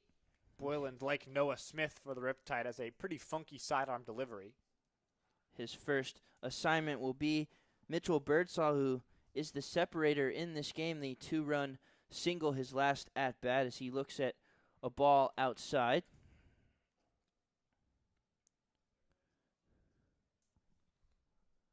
One 0 pitch on the way. Birdsall swings and misses for strike 1. Birdsall swung out of his shoes on that one, was trying to send one over the fence for the Riptide's first home run of the season. Boylan, a big presence on the mound, 6'3", 240 as he delivers another pitch. This one outside and in the dirt for ball 2. Interesting to see someone who's as tall as Boylan adopt that sidearm delivery, because you're really, you're not taking advantage of your height and your length to reach towards the plate. You're obviously coming at it sideways. This one driven hard by Birdsall, but very foul into the Great Park Knight, but he was all over that pitch. No, Birdsall just a hair early, but if he can straighten that ball out, that one had a lot of damage written on it. Yeah, Chico State, Boylan, 1 inning, 2 hits, 1 run, 1 walk, 1 K in his only outing of the season, so kind of did everything in that 1 inning. 2-2 pitch to Birdsall. Runner takes off. Ball on the pitch. Runner in there, and he will be out. So runner stealing second. Ryder Young gets thrown out. So first out of the inning on the caught stealing. And Hunsaker at third did not advance on the throw. So now the Philippines will bring the infield in. And they did that against Birdsall last time, and he shoved it in their face for the 2 RBI single. No, for sure. Tough one there for Young, who hadn't been on in his first 2 trips and finally had gotten on as Birdsall strikes out there. But 2 down quickly here in the inning. Yeah, and we've seen the base running aggressiveness from the Riptide today continuing there with Ryder Young. Just not the best jump and got thrown out, was definitely out. Good throw by Mercado. So that'll bring up Grant MacArthur, who walk, strikeout, walk today. Whenever you have a runner on third with less than 2 outs, you talk about the rate at which you get that run home. The Riptide had a runner on third with no outs here, and obviously walk, caught stealing, strikeout. All of a sudden there's 2 outs, and Riley Hunsaker's still standing on third, so we'll see if Grant MacArthur can bring home the run and reestablish a 3-run lead here. Yeah, definitely a tough spot for MacArthur. The 1-0 pitch on the way, he swings, fouls one weakly to even the count. MacArthur does have a run scored today, walked in his first at-bat, then advanced to second on a wild pitch before being brought home by Justin Heffler. So no hits yet for him, but a run scored on his stat line. Done a good job, obviously, on base 2 out of 3 times. It's a lot of long and lengthy at-bats for MacArthur, so we've seen a lot of pitches tonight. Yeah, the Riptide, after struggling on offense the first 2 nights, have really made this Philippines pitching staff work quite hard as the pitch is on the way. That's a wild pitch, and Hunsaker's going to come in to score. So another gifted run by the Philippines, and the Riptide go ahead 7-4. That's like the third or fourth run they've scored on a wild pitch today. No, indeed. And that one was literally entirely gifted. A walk to Hunsaker that Hunsaker didn't really have to fight for. That was a walk on 5 pitches, and then 3 pitches that got away, and Hunsaker scores. So free run for the Riptide. MacArthur ahead in the count, 2 balls, 1 strike. Takes a big hack at that one, but nothing doing as count moves 2-2. Oh, Hunsaker was trying to send that one to Anaheim. So, you'd like to see Hunsaker, who hit 10 home runs for UConn, hit another one here, but 2 strikes got to sort of be a contact-heavy approach. 2 balls, 2 strikes, 2 outs. On the way to MacArthur, check swing. And they say no swing, not even going to check first base. So Chris Koslow behind the plate making that decision. Count moves full for MacArthur. No, I mean, it looked like there that Boylan got about 3 steps off the mound. He was ready to go to the dugout, but he'll have to deal with MacArthur on the 3-2. Full count pitch on the way, and MacArthur fouls it straight back. So another good at-bat from the big righty out of UConn. He's done a great job battling. He's already walked 3 times this summer, so he's done a really good job of taking free passes when they're there. And you talk about strikeouts always being outs. Walks are always not outs and base runners, so they're really a good thing. Full count pitch again, and this one popped weakly towards center field, falling fast, but Vasquez, the second baseman, there to take care of MacArthur. Riptide score 1. They lead 7-4.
new pitcher here for the Riptide as we head to the 7th. Aaron Seniceros making his first appearance of the year, the right-hander out of Cal Poly Pomona. And he'll face off against 9-hitter Owen Stevenson. First pitch on the way inside to the backstop for ball 1. Was Seniceros' fastball, which sits at about 90. He also offers a slider and a changeup. Control's been a pretty serious problem for Seniceros recently. He walked 7 in just 4 2/3 for Cal Poly this last season. He also walked 20 in 18 innings for the Bethesda Big Train last summer. So, as he some problems finding the strike zone. Falls behind 2-0 here.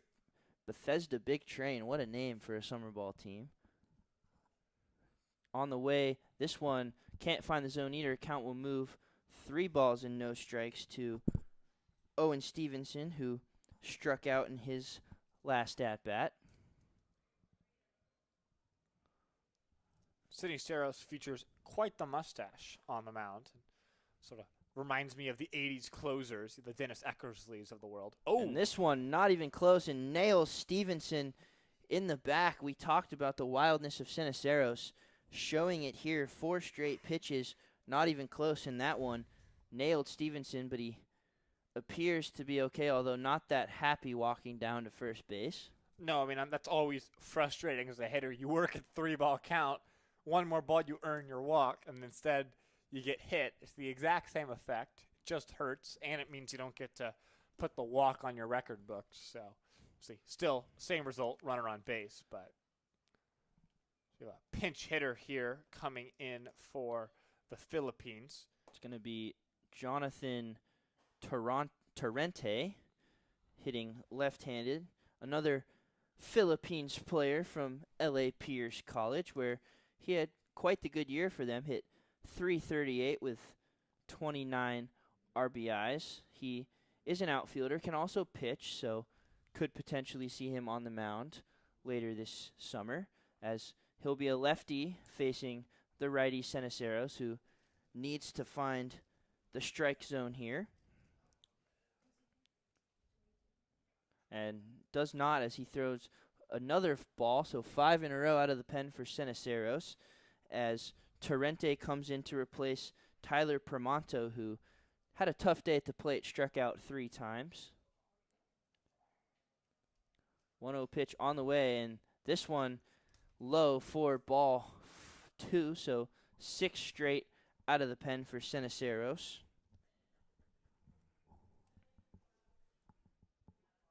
They're going to come talk about what's going wrong for Seniceros on the mound here and try and figure out what they need to get things right.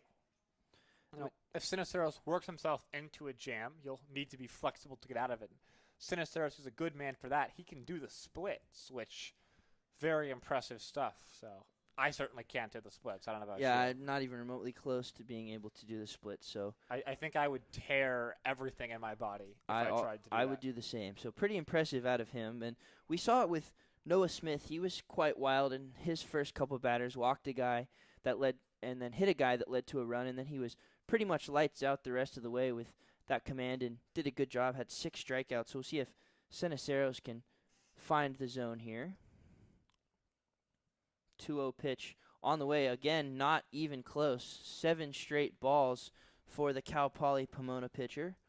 And I can see Troy Telfer getting warmed up in the Riptide bullpen. Coach Evans in this 3-run ball game. It's getting late. Can't afford to, let Seniceros go out there and just walk the bases loaded or anything. So good strike there to battle back to 3-1. Yeah, finally finds the strike zone there, and that's all you need. You finally throw that first strike, and then the rest of them start to come in. So we'll see if Seniceros can throw one more here. We saw that with Smith, so hopefully Seniceros can do the same. Runner goes, but not going to matter as this one's outside ball 4. So 2 quick base runners for the Philippines after a hit by pitch and a walk, and that'll bring up JJ Fagfumsint. Fagfumsint struck out twice today, but he did single up the middle and later come around to score the first run of the ball game for the Philippines. Fagfumsint, the tying run at the plate, looking to do some damage here. Ceniceros, a long look to second base, now delivers and pours that one on the outside corner for strike one. Fagfumsint, not a power guy, hit .271, had no home runs for his last season at L.A. Pierce College. So, good RBI man, but not necessarily the power to tie this game. Another long look at second base for Ceniceros, decides to inside move, but fakes the throw to second base. Yeah, that almost felt like Ceniceros was just sort of composing himself, reminding the runners that he's there, and time to focus on Fagfumsint here. Let the runners do what the runners are going to do. Obviously, you don't want to give away a stolen base, but just focus on recording the out at the plate. Pitch on the way, and whoa, this one way inside knocks Fagfumsint to the ground, hits him in the head, but he appears to be okay, and Ceniceros just very wild out of the pen, and Telfer might have to hustle his warm-up in the bullpen, and never good to see a ball come in like that on a hitter and hit Fagfumsint in the head, but avoided the face area. He seems to be okay. That was pretty scary stuff there. I mean, that ball just hit Fagfumsint in the head, and Ceniceros just doesn't appear to have control of where his pitches are going. He's thrown just 2 strikes to his first 3 hitters that he's faced. He's hit a couple of batters. It's just really been dangerous out there. And Coach Evans will stroll to the mound. We'll see if this is the night for Ceniceros or if he'll be given the opportunity to face Vasquez. It seems like Telfer is ready in the bullpen, but see if Coach Evans trusts in Ceniceros, but it looks like he's not, as he's going to turn it over to Telfer, and I think that's the right decision. It's a 3-run game. You feel like you have a little bit of control, but still well within one swing of falling behind in this game, and Ceniceros clearly doesn't have it, so I don't mind the pitching change to Telfer here.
New pitcher on the mound for the Riptide, Trey Telfer, comes in, and boy, does he come in a tough spot. Bases loaded, nobody out, facing the 3-hitter, Nomar Vasquez, who's been on base 3 times today, one by his own accord, an RBI double, and then 2 errors from the middle infield. So see if he can cash in here.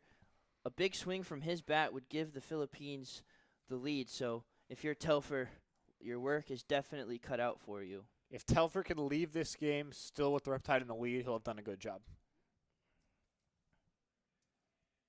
Vasquez, definitely an average guy. Didn't have any home runs for LA Mission College.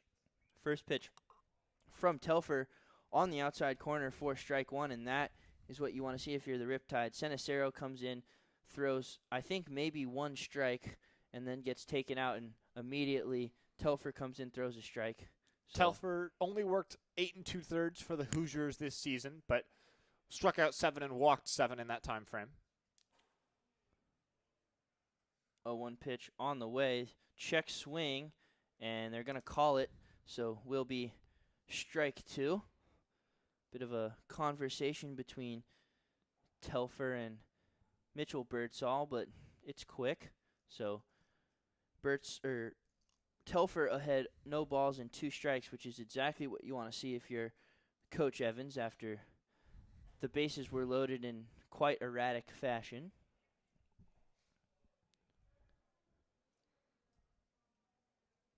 O2 pitch from Telfer. This one just misses off the plate, ball 1.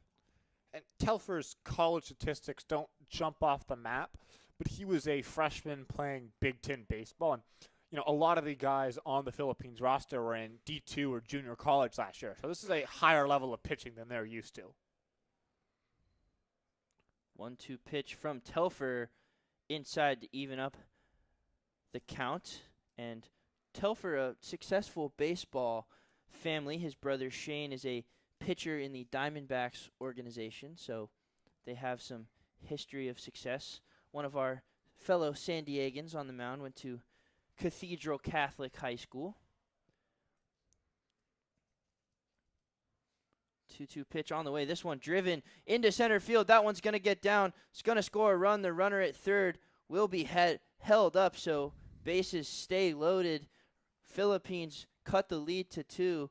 Still nobody out to bring up 4-hole hitter Stefan Leo. And Telfer, definitely a lot of work to do. No, unfortunate there. Got to 2 strikes, was ahead of the hitter, and, just good piece of 2-strike hitting. Lined the ball right back up the middle, and now it's a 2-run ball game, tying run in scoring position. Go-ahead run on base for this Philippines team that, credit to them, they've been down the entire way, but they've really battled. They got it back within 1 in the 4th. They fell back behind and, really threatening here to potentially lead for the first time tonight. Yeah, and they've had some struggles, but they still find themselves in this game as the first pitch to Leo is taken on the corner for strike 1. Leo, a strikeout in his last at-bat, but does have a single to his name, would take another one of those. Though we did see this earlier where the bases were loaded and the Riptide were able to get out of it without too much damage. They did give up 3 runs, but there had been 3 runs in, bases still loaded, and then 3 consecutive strikeouts. So we'll see if Telfer, who has gotten ahead of both hitters that he's faced so far, can do the same here. Yeah, Leo took a big swing and a miss there to move the count. No balls and 2 strikes. Torrente, the runner at third, 90 feet away. 0-2 pitch on the way. This one, check swing. They say he went around, so a huge strikeout for Trey Telfer on the check swing, and now 1 pitch away from getting out of this inning.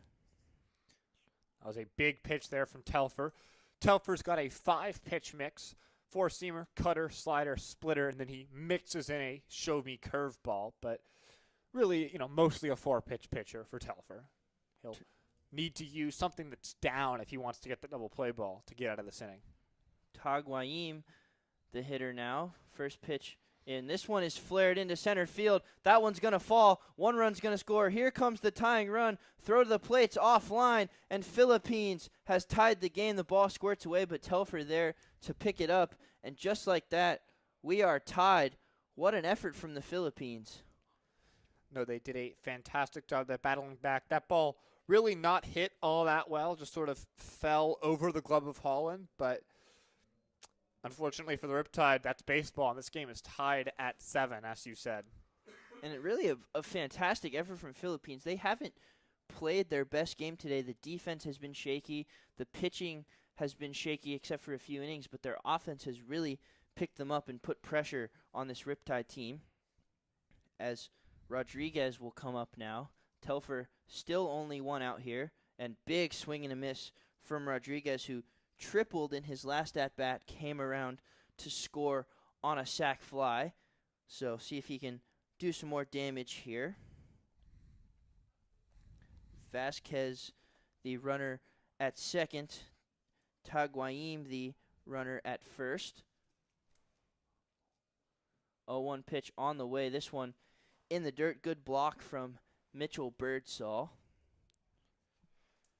Now, the Philippines are one of the select teams in the CCL, which means that they cannot make the postseason, though these games still count as full, CCL regular season games. And the Riptide looking to avoid a 0-3 start here. They'll have to find a way to get out of this jam if they want to do that. 1-1 pitch on the way from Telfer, and another big swing. Rodriguez fouls this one back, falls behind 1-2. And for the first few games here, the pitching really a strength of the Riptide despite the struggling offense. And now script kind of flipped here. The offense has done a really good job today. The pitching hasn't done the best. Alex Ramos, a pretty good outing besides that one blow-up inning, but the bullpen a little shaky here for the Riptide. 1-2 pitch on the way. Runner from second goes. Swing and a miss from Rodriguez, so he strikes out, but both runners going on the pitch, so they'll move into scoring position. Felt like the Riptide almost got caught sleeping there. Telfer, I don't think, noticed that Vasquez got a very good jump. I don't think Vasquez was gettable, but Taguain, the runner on first, reacted really late to that steal. No one covered the bag at second, so Birdsall didn't have a play to throw down. And I think that had a throw been made down to second, it's possible the Tide could have gotten out of the inning. Instead, they'll have to deal with 2-minute scoring position now. That'll bring up Hudson Story, who looks at a strike on the outside corner. And, yeah, you think they've kind of been cruising this game. They've played pretty well, and now stuff not going in their way. The game's tied, and now the defense falling asleep a little bit. You hope that doesn't move into their at-bats and they can battle back and grab the lead again. Telfer's 0-1 pitch to Story on the way. Big swing and a miss from the big lefty. 0-2, and Story, a very good season at Los Angeles Mission College, hit .341 with 4 home runs, so definitely trying to give Philippines the lead with that swing, but have to battle here with 2 strikes.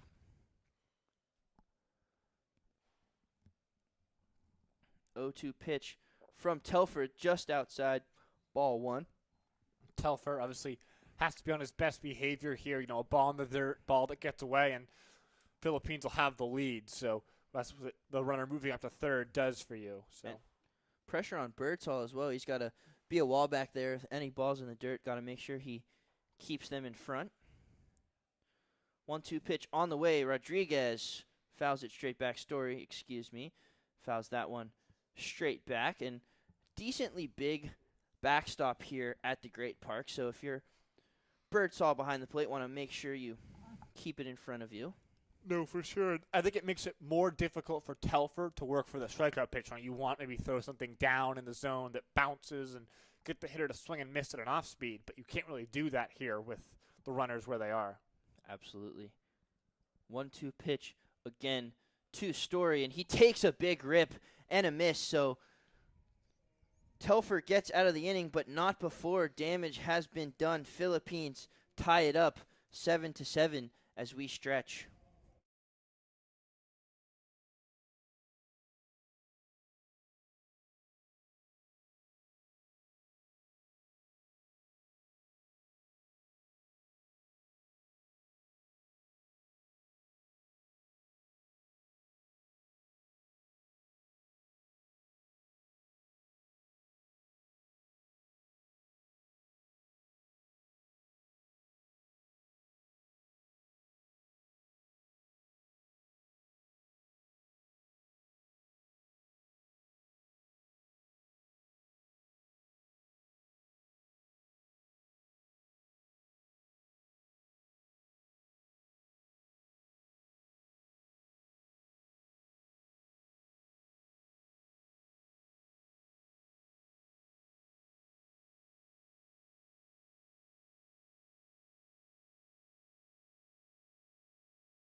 Brand new ball game here in the bottom of the 7th. Philippines tied it up 7-7. Justin Heffler will lead off against Hunter Boyland. Heffler, 2 hits today for him and a run scored, as well as an RBI on his first base hit, looking to spark this offense. Looks at a slider outside for ball 1. And if you're the Riptide, Sam, big punch in the mouth there that last inning. How can you respond as we head late into this game? I mean, it's just about doing what they did last time. The last time that the Philippines scored 3 runs, they answered back with 2 of their own. When they scored 1, they answered back with 1 of their own. So if they can answer back in some form, retake the lead, put the pressure back on the Philippines' bats, that'd be huge for the Riptide. Boylan even the count. 1-1 pitch on the way, and Heffler swings, fouls that towards the 21 and up section to fall behind 1 ball, 2 strikes. Some defensive changes for this Philippines team. Jonathan Torrente is now in left field. Noah Rodriguez slides from right over to center. And Gavin Vanderpool, who pinch hit for Stephen Leo, is now in right field. 1-2 pitch on the way. Heffler, high bouncing ball to second base. Play is made at first base, and Heffler is retired. Vasquez on the play there. That's kind of a tough hop there, so good play by Vasquez. No, and Vasquez is pretty diminutive. He's only 5'10", and looking at him from up here, I'd say he's probably shorter than that. And he, had to back up on that ball because he was worried it was going to bounce over him. So able to make the play and retire Heffler for the first out. Jack Salmon, a RBI double a few at-bats ago, looking to get it started here for the Riptide in the left-on-left matchup. So he looks at a slider that finds the strike zone. Looks like they're throwing a football over in the Philippines bullpen.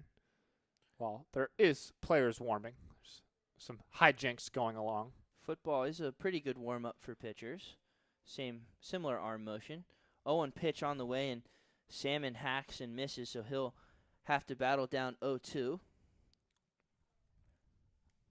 So it looks like Telfer's going to go back out there as no one in the Riptide bullpen. 2 guys warming for the Philippines.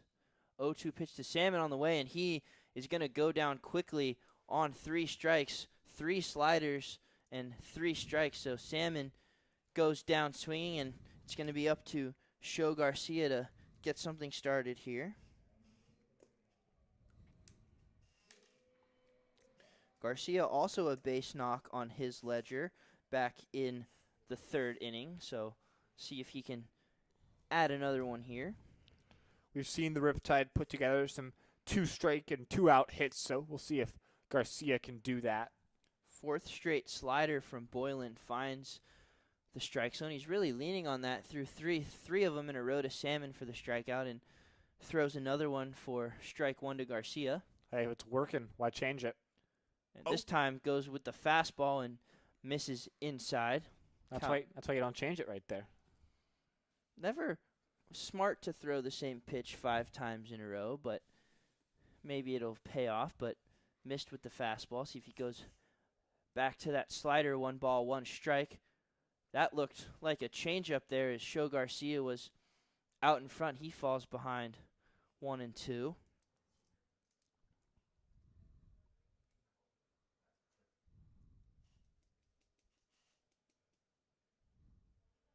One-two pitch to Garcia, and this one plunks him on the shoulder, throws the bat away in frustration. Garcia not happy with that one, but gets a base runner for Tyler Holland. Oh, it's not going to be Tyler Holland, excuse me. We're going to have a pinch hitter. It's going to be Camden Sauce out of TCU, although he is in the transfer portal looking for a new home after Tyler Holland unable to reach base today. A couple of ground outs and a fly out. See if Camden Sauce can inject something into this Riptide lineup. Be interesting to see the way that the Riptide rearrange their infield. Holland had been playing shortstop. We'll see if whether it's Sauce or Garcia or perhaps even Evans who slide over to shortstop. See if Garcia takes off here with 2 outs as they check on him. So they are. Whereas the ball squirts away, but Garcia not able to advance to second base. So Boyland clearly worried about Garcia stealing. And Riptide have been aggressive today on the base path. So Camden Sauce will have to wait for his first pitch, which should be coming right now. Boyland, no, it won't be. Another check over to first base. And here in college baseball, no disengagement rule, so feel free to pick over as much as you'd like. Well, he's allowed to throw over as much as he'd like, though. We'd like to be home at some point today. And he pours in a strike there on the outside to Camden Sauce. I remember a couple years ago, one of my college teammates made his first appearance and picked over like 3 or 4 times in a row. And I was like, dude, we got to get on with this as Garcia fakes the steal and Boyland right back to that slider outside corner for strike 2. And Sauce is going to have to get the bat off his shoulder and battle here. Sauce went over 3 with a walk and a strikeout yesterday when he started. And Sauce lines one up the middle for a base hit. Garcia's going to stay at second. So Sauce, after falling behind 0-2, got a pitch he likes, lines it up the middle, and now lineup flips over for Jake Evans, who's been on 3 times today. No, it's hard to argue there'd be anyone you want up more than Jake Evans today. He's been very successful at the plate, and an opportunity here with runners in scoring position to. He's been the one scoring runs and setting the table, and the table's been set for him. It's time for him to go eat. Riley Hunsaker, another hot hitter on deck if Evans can keep the line moving. First pitch on the way. He looks at a fastball upstairs, ball 1. Camden Sauce, the runner at first. Show Garcia, the runner at second. We'll see if Jake Evans can cash a check here. 2 looks for Boyland to second. Now delivers the pitch, and Evans thought about a swing but holds back for ball number 2. It seems as one of those pitchers in that Philippines bullpen is ready to go if Boyland gets into any more trouble here. 2-0 pitch on the way, and Evans grounds one hard at third base, and they're just going to get the runner. Kind of a tough play, but decided to go for the force out. Stevenson barely beats Garcia to the bag for the final out. Riptide threaten, but do not score.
Top of the 8th here at the Great Park in Irvine. Trey Telfer remains on the mound for the Riptide in a 7-7 ball game.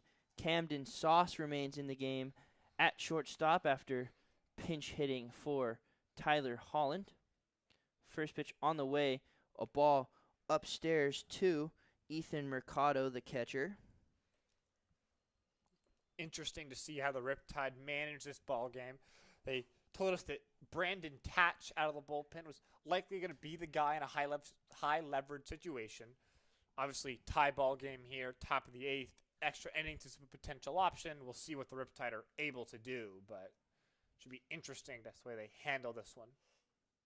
Telfer's second pitch, low and away, ball 2. And I think they liked Telfer out of the pen and kind of threw him into an impossible situation. Bases loaded, nobody out, and wasn't able to get out of it. But I think they trust him and they like him in this spot to see if he can deliver on that. But he has to find a strike here, which he does not falls behind 3 balls and no strikes. And if you're the Riptide, you absolutely do not want the leadoff runner on base right now. Especially from the bottom of the order here, the Riptide have had decent amount of success. Mercado's 0 for 3 with 2 strikeouts today, but 3-0 count here. 3-0 count.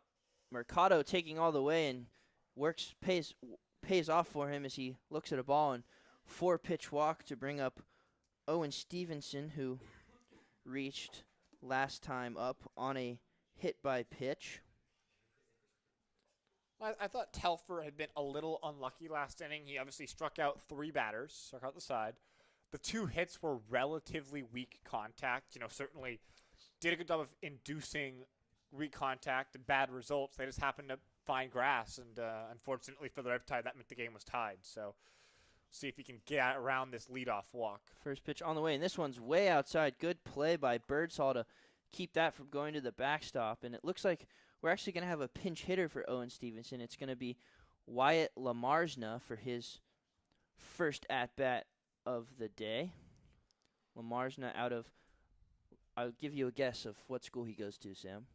I'm going to go with L.A. Pierce College. You'd be correct. I think the Philippines should just rebrand to L.A. Pierce College University because that's effectively what we have here. Most of this roster from that Los Angeles area junior college is Telfer yet to find a strike here in this inning, behind 2-0 to the pinch hitter, and still can't find a strike. 3-0. So the bullpen, bit of an issue today for the Riptide. A lot of control issues. No, I mean, it's only been 2 walks before, or 3 walks total now in this game. But the 2 hit by pitches from Sinicero really, just couldn't find the strike zone, and now control issues rearing their head with Telfer. But he finds the zone there. Yeah, and like I said earlier, you find that 1 strike, you might find some more. It wasn't the case for Seniceros, but hopefully Telfer can find some luck here, the Indiana Hoosier. No, the strike zone could have been a mile wide, and Siniceros would have found the outside of it. As Telfer does find that second strike to move the count full. We'll see if Mercado takes off on the full count, but nobody out here. You don't want to be super aggressive on the base paths. Big pitch, though, here for Telfer. And the runner does go. This one's grounded to second base. They are going to get the out at second and the out at first. A huge double play for Trey Telfer. And what a play from Sho Garcia. The runner was running on the pitch and ground ball right to him, still in time to get the double play. And Camden Sauce, right new in at shortstop, made a bullet across the infield, and Trey Telfer got the big double play. No, I thought Garcia was going to try and tag Mercado there, but he couldn't do that. Quick backhand flip, and like you said right there, a great play all the way around from the Riptide defense, and bases are empty now with 2 outs here. That'll bring up Jonathan Torrente, his second at-bat of the day after coming in as a pinch hitter. He'll look at a ball. He walked and came around to score in his last at-bat, looking to restart the Philippines offense after the crushing double play. 1-0 pitch on the way. This one in there for a strike. And that's got to feel pretty good if you're Trey Telfer, unable to find the strike zone, and then you get a huge double play to potentially keep this game tied. Now, talk about getting some help from your friends on the back end. 1-1 pitch on the way. This one's flied kind of into no man's land. Evans going after it in foul territory, but he runs out of room, and the count will move to 1 ball and 2 strikes. Evans, heck of an effort there, but unfortunately the fence got in his way. Not a lot of foul ground. The bullpen's obviously on the side of the field here at Great Park rather than over the outfield fence like they are in a lot of major league stadiums. And I think had the bullpen not been there, Evans would have had a good chance to make the play. But still, 2 strikes here, 1-2 count, pardon me, as Telfer looks to try and end this inning here. I've never seen someone defeat a fence, so Evans, no luck in that matchup. 1-2 pitch on the way. This one grounded back up the middle to Camden Sauce. Bit of a tough play. Bullet across the infield, and he retires Torrente for the out. So early base runner, but a huge double play from Telfer. Philippines do not score.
New pitcher here for the Philippines in the bottom of the 8th. It will be Ronan Nakui out of not L.A.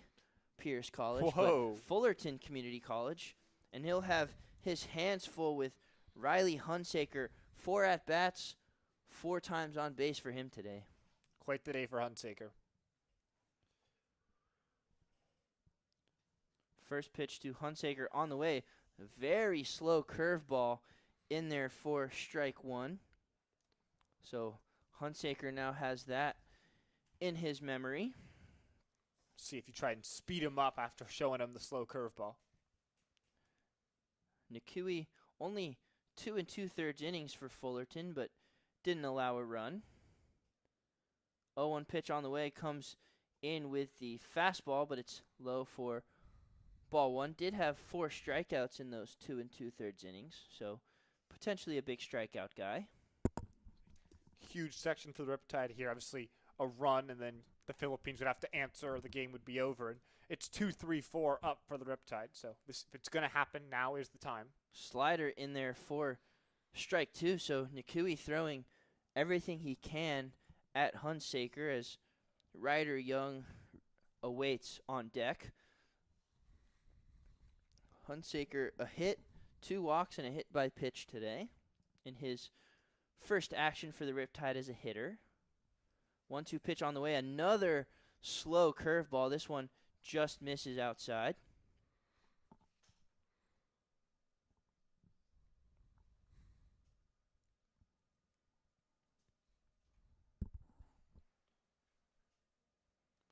Nikui looking in. Another slow curve. This one misses barely again, so Hunsaker battles to make the count full, and those pitches could have gone either way, so very, very good takes out of him. Already walked twice, potentially his third walk here if he can get on base, set the table, and then he's come around to score 3 of his 4 times on base. That'd be huge if he can find his way on. 3-2 pitch on the way. Another slow curveball. This time Hunsaker unable to get on it, and he goes down swinging for the first out. That'll bring up Ryder Young. Not the best day from him. He did get on base with a walk, but was thrown out trying to steal. So see if he can better his fortunes here. Some trust here being shown by Coach Evans to stick with Young in the DH rather than turn the lineup elsewhere.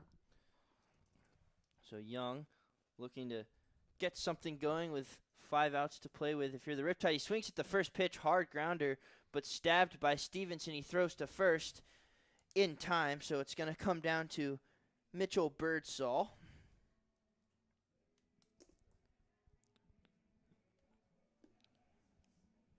It looks like on deck behind Birdsall is Jonathan Rodriguez, who would potentially take over for MacArthur over at first base, should Birdsall get on base to extend this inning. Birdsall on a big 2 RBI single a couple at-bats ago, which gave the Riptide the lead. They have since lost that lead, but now see if Birdsall can get Rodriguez to the plate. He looks at that slow off-speed pitch in the dirt.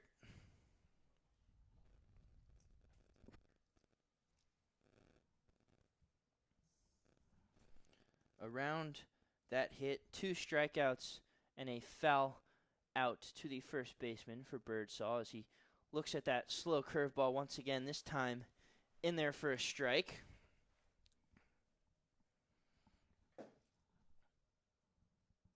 So count even, 1 ball and 1 strike. Birdsall the go-ahead run at the plate. 1-1 pitch, another slow curveball, and Birdsall waves and misses. So Nikui really relying on that very slow curveball, and Riptide not able to do much with it so far. And Birdsall's bat was probably already around before that ball got to the catcher's mitt, so well ahead of that one. See if he goes back to it here with 2 strikes. He does. This one just misses inside. Good take from Birdsall. And now you've thrown those 2 slow curveballs in a row. I wonder, you go to the fastball here, try and speed Birdsall up. We'll see what the strategy is here. 2-2 pitch on the way, and this one swung on and missed by Birdsall. So 1-2-3 inning for Nikui. Riptide do not score.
2.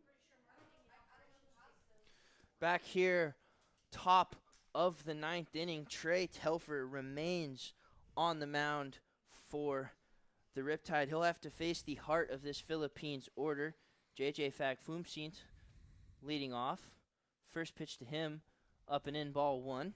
We saw a little bit of wildness out of Telfer in the last inning, but he was able to work around it, got a huge double play. We'll see if he can have a little more of a chill inning in the ninth. Fouled straight back for strike 2. And for the Riptide, offense gone a little cold here. They scored a lot early in the game. They scored 3 in the first, 1 in the third, 2 in the fourth, and then they've kind of slowed down since then. They scratched across another, but at-bats haven't been as good as they were early in the game. No, for sure. It's definitely been a struggle here against the back end of the Philippines bullpen. Fagfumsint not happy with himself there as he takes strike 2 on the outside. A lot of trust being shown here in Troy Telfer. We know that Brandon Tatch up in the bullpen. He is warming and ready, but Telfer being given at least the start of this ninth inning after he worked a nice frame last time up and struck out 3 batters in the 7th, so working into his 3rd separate inning. That slider outside, so the count will move even. Definitely need to get that first out.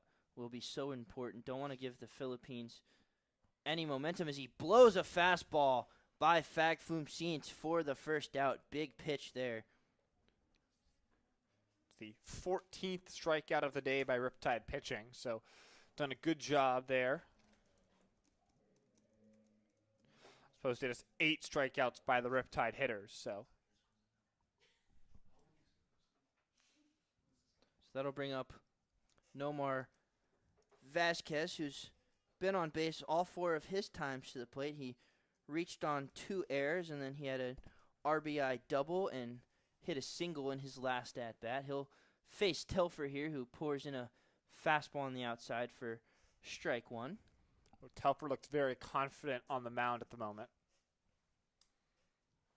Yeah, you got that first out. That's been a struggle for the Riptide pitching today, but they got that first out. It's huge, especially here in the 9th inning in a tie ball game. Second pitch on the way and in there for strike 2. No, for sure. I mean, both of the big 3-run innings for the Philippines came after a runner reached on the first batter. So able to, not avoid that here. And you're still not out of trouble, but certainly good to get that first batter. Only 2 outs to play with and ahead 1-2 of this second hitter. So great spot for Telfer to try and get the Riptide bats a chance to go win this thing in the bottom of the 9th. And the Riptide winless so far in CCL action, so huge to get this win here today. And game's not over yet, but you want them to get that win and record it as this one's fouled into the Irvine Knights, so count will stay 1 ball and 2 strikes. But once you get that first win, it feels like the train can start moving and kick off a couple wins in a row. No, and obviously, it's a 40-game season here for the Riptide. So, 3 games in, you're already, getting close towards 10% of the way through the season. So these games become more and more critical quicker and quicker. So this one's lined into left field. That's going to get down for a base hit. Vasquez hustling. He's going to turn for second. Outfield gets it in, but not in time. And Vasquez gets a stand-up double, his 5th time getting on base as Heffler couldn't get to that ball quick enough. Now that one was pretty perfectly placed between Heffler and Jack Salmon out there, and unfortunately extra bases there for Vasquez, and that'll bring up Gavin Vanderpool for his 2nd at-bat of the game. I'd say that's a pretty good day if you get on base 5 times. That's pretty solid. He's had a solid day. Obviously 2 of them by way of the error, but still. Also an RBI, so good day from him.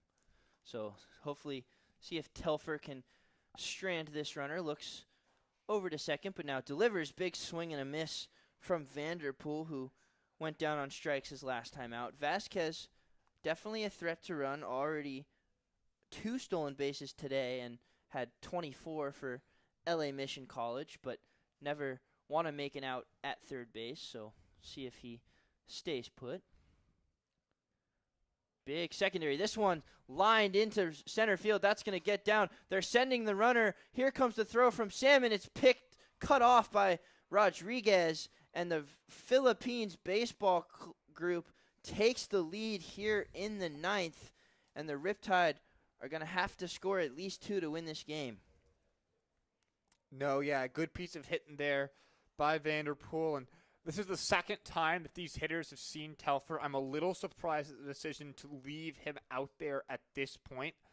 Doesn't look like Coach Evans has plans to make a move at this moment, and so it's going to be Telfer's inning, but it's a tough spot when you're a reliever to be facing batters for the second time. That can always create a lot of trouble.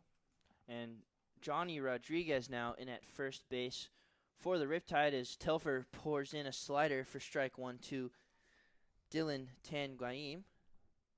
Oh, it's called a ball. Excuse me. Looked like a strike, but umpire thought it was high for ball 1. So Tanguayim, 2 singles on his ledger today, including 1 for an RBI.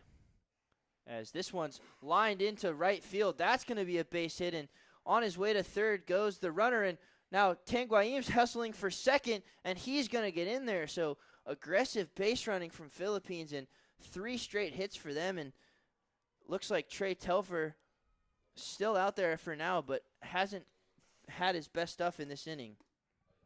No, for sure. I mean, I think at this point, it's an interesting decision to leave Telfer out on the mound and been made to finally remove him from this ball game. He pitched 2 very solid innings, but trying to face the lineup for the second time, and an interesting spot here, and looks like it'll be Brandon Tatch out of the bullpen here.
Brandon Tatch, the new pitcher here for the Riptide, although the 2 runners on base will go against Trey Telfer if they come in to score. And Coach Evans said before the game he doesn't really want to use Tatch today, save him for tomorrow, but the bullpen forced his hand, and now Tatch comes in a difficult spot, 2 runners in scoring position with 1 out, and he'll have to face Noah Rodriguez. He throws a slider in there for strike 1. The infield for the Riptide is another run to score. No, and a good pitch there from Tatch. You had Rodriguez flinching like that ball was going to hit him, so great pitch on the slider. 0-1 pitch on the way. This one misses. Inside Brandon Tatch out of Division II Westmont College, local here in out of Alyssa Viejo, California.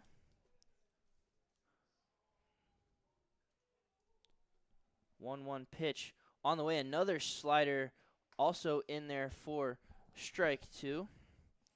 Rodriguez on the day on a couple of strikeouts, but did have a triple where he came around to score. Also a walk on his line. Big pitch here for Brandon Tatch. And swung on and missed. Strike 3. Noah Rodriguez goes down. A huge strikeout for Brandon Tatch in his first action of the season. Another big pitch in the infield back. Obviously, you want to go after Hudson Story here. First base open, though. I think I would make Story, who's already struck out, including in his last at-bat he struck out, make him earn a trip to first base. And if you need to go after Mercado, you can. Story definitely a dangerous hitter. LA Mission College hit .341 with 4 home runs, so don't want to just give him something as Tatch gets the call there on the outside for strike 1. Quiet offense for the Riptide these last few innings is going to have to find a way at least one. As the 0-1 pitch on the way, and big swing from Story, grounds it to second base. Over with it is Garcia, and he retires Story for the final out, but Riptide have some work to do. Need to score at least one.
Bottom of the 9th here at the Great Park.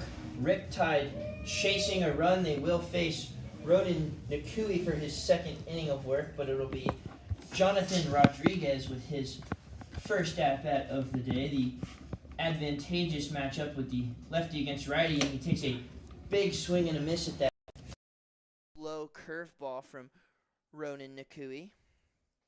All right. Curveball has worked wonders so far for Nakui. He struck out 2 of the 3 batters he faced last inning and looking to get the win here tonight. 0-1 pitch on the way, and another big swing and a miss from Rodriguez. That pitch, that looked like a ball, and he's not too pleased with himself. Feels like Rodriguez has gotten a little too aggressive trying to hit a home run here, and he just needs to get on base and set the table for this Riptide lineup. 0-2, you have to battle here. You need base runners chasing a run. 0-2 pitch on the way, another slow curveball. This one misses outside. It's going to be Bradley Navarro on deck for the Riptide, hitting for Justin Heffler, who had a 2-hit day, but Navarro, a switch hitter, and he'll be batting lefty against Nakui. 1-2 pitch on the way. Another slow curveball, and it looks like Rodriguez just got a piece of it, and the catcher, Mercado, behind the plate, a little bit of pain. It looks like it's Ben Lee actually behind the plate now for Mercado, and a little roughed up by that Rodriguez foul ball, so they're giving him a minute.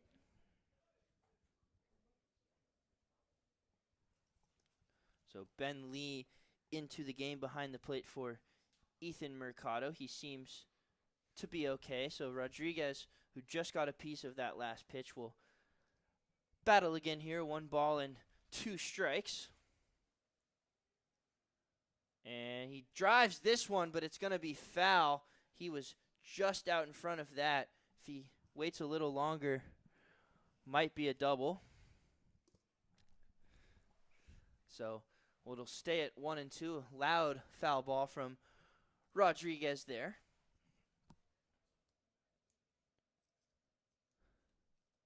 Navarro awaits on deck. 1-2 pitch. Another slow curveball. This time Rodriguez laces one. It's just foul.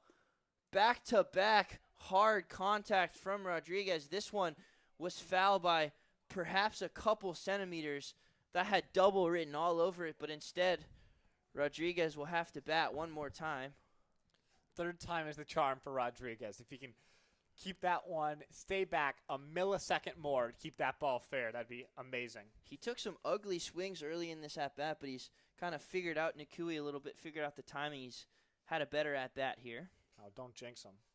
1-2 pitch again. This time grounds it weakly to second base, hustling to first, but throw by Vasquez in time for the first out. So unfortunate there for Rodriguez, but that will bring up Bradley Navarro with the Riptide needing a base runner.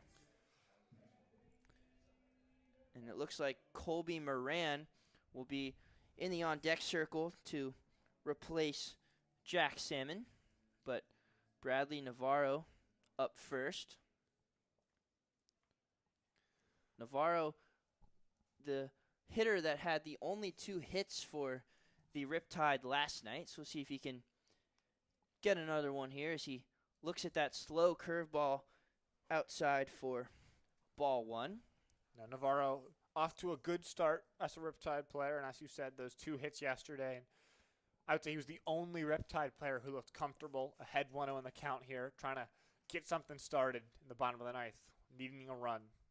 Navarro on his way to Utah in the fall after a good year at Cypress College.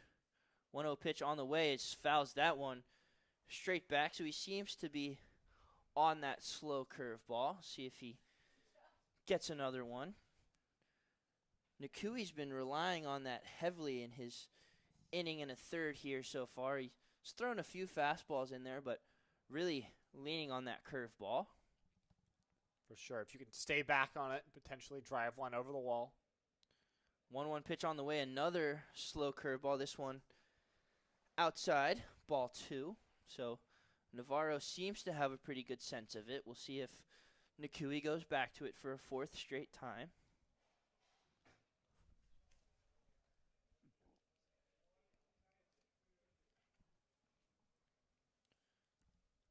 2-1 pitch on the way. This one, wild, gets past the catcher Ben Lee, but no harm as no one's on base. So count will move 3-1 to Navarro, and if the Riptide can get a base runner here, it will give them some hope as they chase that tying run.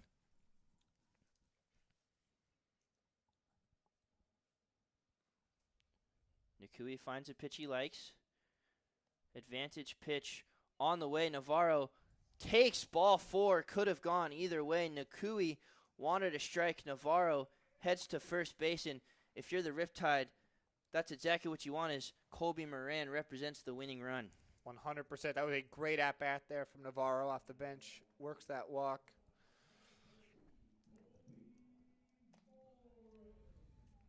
At Hope International this past season, Colby Moran had 2 walk-off home runs, including a grand slam. So definitely the guy you want up.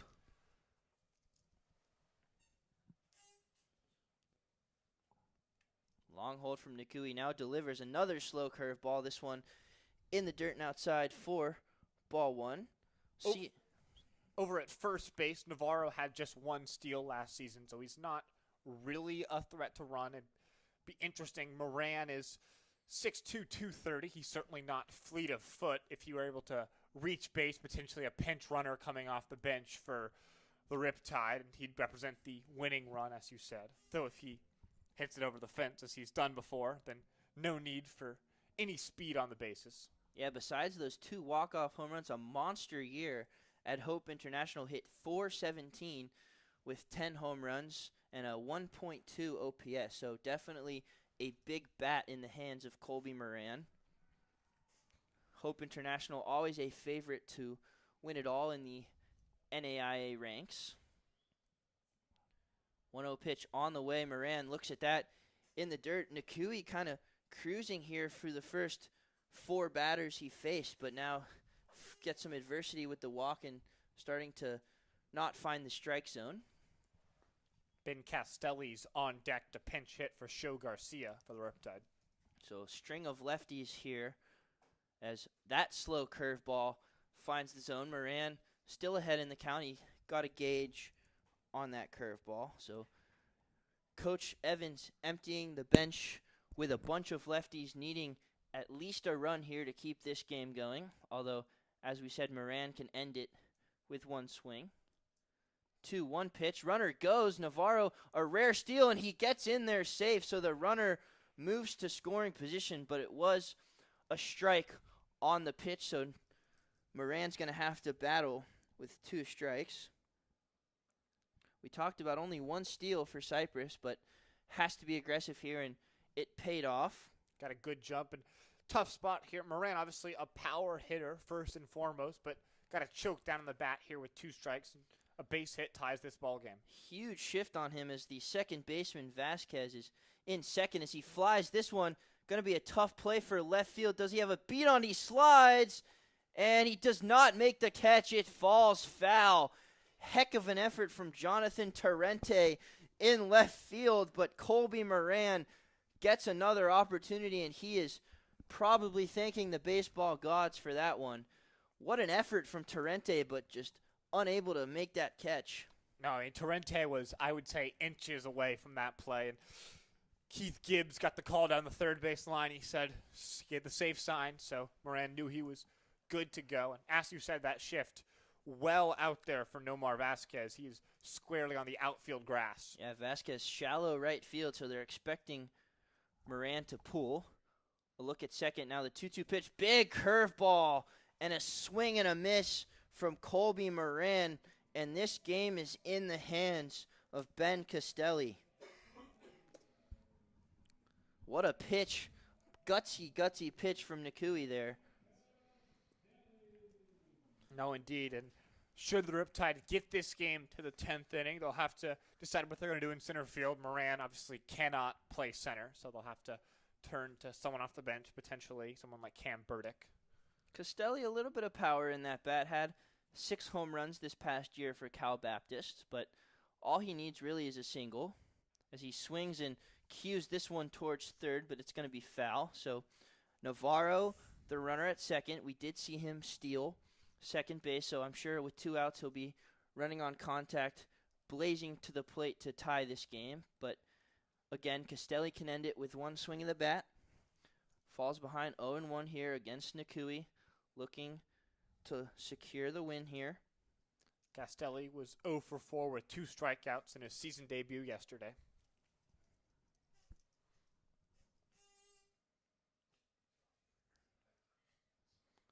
Looks to second. Now the pitch, and Castelli thought about it, but leaves it in the dirt for ball 1. And he does have some slug in him. As a freshman in high school, he won the Silver Slugger Award. So pretty impressive for a young high schooler. So we know that he has some pop.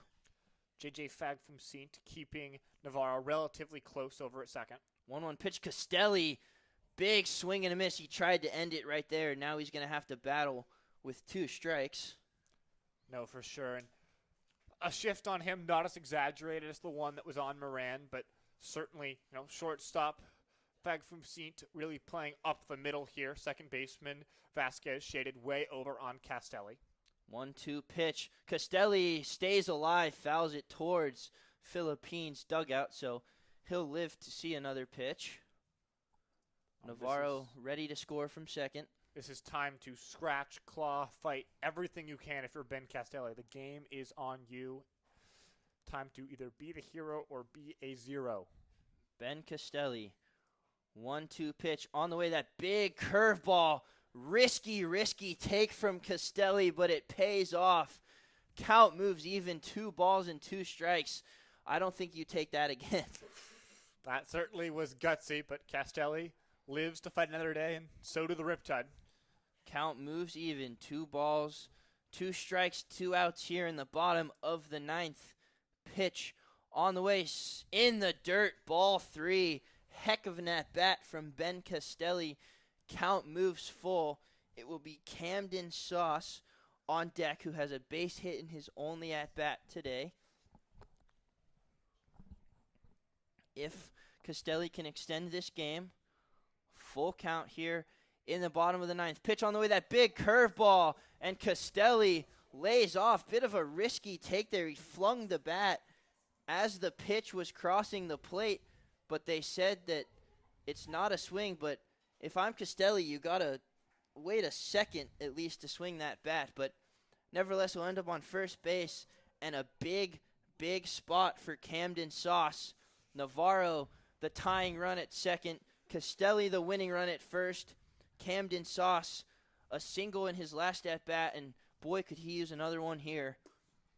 For sure. Sauce now, the first righty in a while that Nakui's faced. First pitch to him, and this one way inside for ball 1. So it'll be top of the order in Jake Evans on deck if Sauce can keep this game going. Evans, of course, has reached 3 times, so if you can get the game to Evans, you'd be feeling good. 1-0 pitch to Camden Sauce. A quick look to second. That slow curveball once again in there for a strike, and seems like Nakui's kind of gone away from that these last few batters, but finds it again there. If I'm Sauce, I'm sitting on the curveball here. That's the pitch that he's shown the most confidence in. I think you sit on the curveball, make him beat you with anything else. Castelli does have some speed at first, so a ball in the gap could win this game. There's that slow curveball again, just inside for ball 2. The Riptide, some risky takes here in this inning, and it's paying off so far. But if Sauce can find a way to drive one past the outfield, Castelli's going to be hustling with 2 outs to try and win this game, as Nakui needs to tie his shoe. Don't see that every day. Of course, the most perfect of times. Bottom of the 9th, 2 could outs.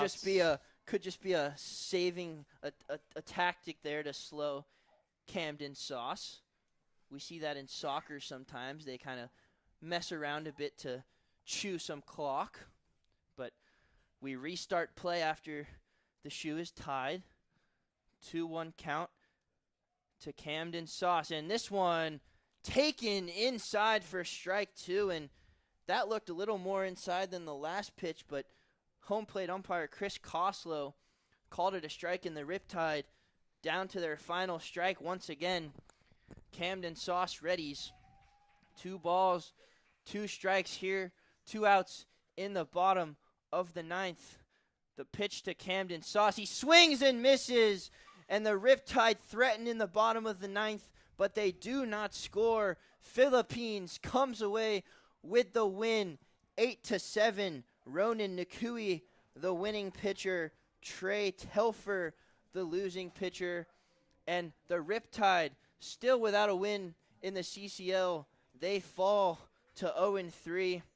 Back here tomorrow at the Great Park, taking on the San Diego Waves.